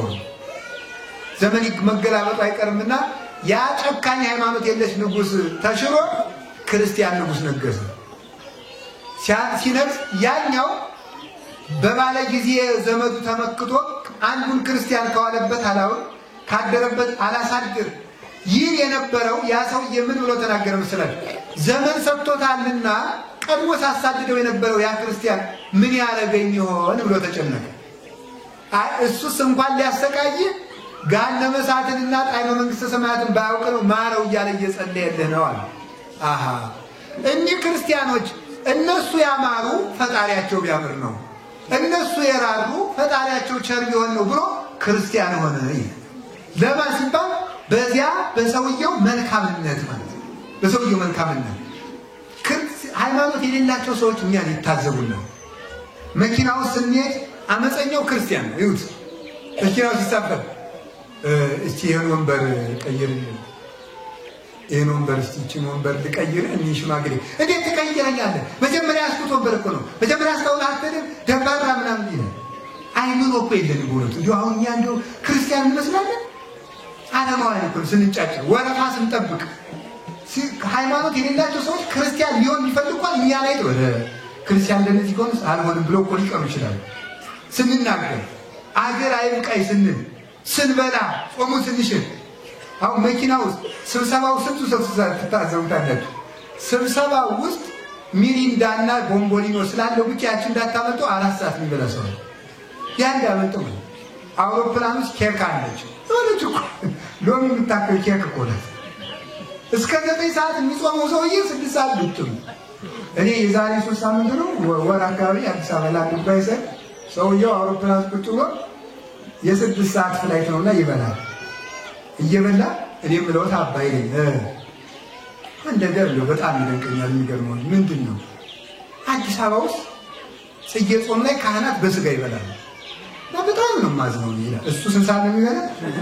አጠገብ እየበላ ማለት ያለ ነው። አይድረስ እኮ ነው ጽጌ ጾምና ሰዎች እንዴት እንደሚታዘቡ ነው አውቀው። እነሱ እኮ አሁን ሌሎች እኮ ጾማቸውን ምራቃቸውን እንኳን እንትፍ እያሉ ነው የሚጾሙ። እኛ እንደዚያ ምራቅ ያገርፋል የሚል የለም። ግን ሰዎች እኛን እንዳይታዘቡን ወረፋ ስትጠብቁ መብራት ላይ ሊሆን ይችላል፣ ደሞዝ ስትቀበሉ ሊሆን ይችላል፣ ስትሳፈሩ ሊሆን ይችላል። ሌሎች ሰዎች ሊታዘቡ እንደሚችሉ ማወቅ አለባቸው። ገራገር መሆን አለበት። መልሴን አምጣ አይቻልም እንዴ ስንት ሰው እኮ ነው ስንት ሰው አለ እኮ ነው። ብር 50 የብዙ ቀን መቼም ዘዋሪ ስለሆነ ብዙ ነገር አይቻልም። ብር 50 መልስ አዲስ አበባ አደርሳችኋለሁ ብሎ ከመንገድ ቀርቶ ብር 50ችን አምጣ ዘማሪ እኮ ነው። ለዘማሪነት አሁን ጉባኤ ይሄን ሰውዬ እንዳትነግሩት። ይሄን ሰውዬ አሁን ቀሚሱ አብሮ ስለሌለ አዲስ አበባ አደርሳችኋለሁ ብላ ብር 50ችን መልስ አንቄንም ጥልሽ አንገቱን ዞ ማለት አሁን የክርስቲያንነት መልስልኝ አልመለሰ በግን ጠይቃል ይወግንቶ ለበርካምሳ ይተዋል እንኳን ለጊዜ ማለት ብልሆች መሆን ይተገባል። እያንዳንዱ እንቅስቃሴያችን እንደ ጨው የተቀመመ መሆን አለበት። ይሄን ነው ስምህ ይቀደስ ማለት። እኒህ ክርስቲያኖች እኮ መልካም ናቸው፣ ፈጣሪያቸው መልካም ቢሆን እኮ ነው እንድንባል ስራ ሰርተን ስምህን ለማስከበር ያብቃን፣ አንተን ከማሰደብ ሰውረን ማለት ነው። እንደውም አባቶቻችን እንዳሉ ክፋት የሚሰራ ሰው እግዚአብሔርን ያሰድባል። ምን ያሰድባል? እኒህ ክርስቲያኖች ኃጢአተኛ የሆኑ ምን ነው ፈጣሪያቸው ኃጢአት ስለሚወድ ይሆናል ተብሎ ይሰደባል። ፈጣሪያቸው ኃጢአት ስለሚወድ ይሆናል። እግዚአብሔር እንዲያፍርብን እግዚአብሔር እንዲከብር በእኛ ላይ በሚሞት ስጋችን ሕያው እግዚአብሔር ከብሮ ዋጋ እንድንቀበል አምላከ ቅዱሳን ይርዳን። ፀሐዩን ታግሳችሁ እንደሰማችሁ እግዚአብሔር ከገሃነመ እሳት ያድናችሁ። እግዚአብሔር ያክብርልኝ። ወስብሐት ለእግዚአብሔር።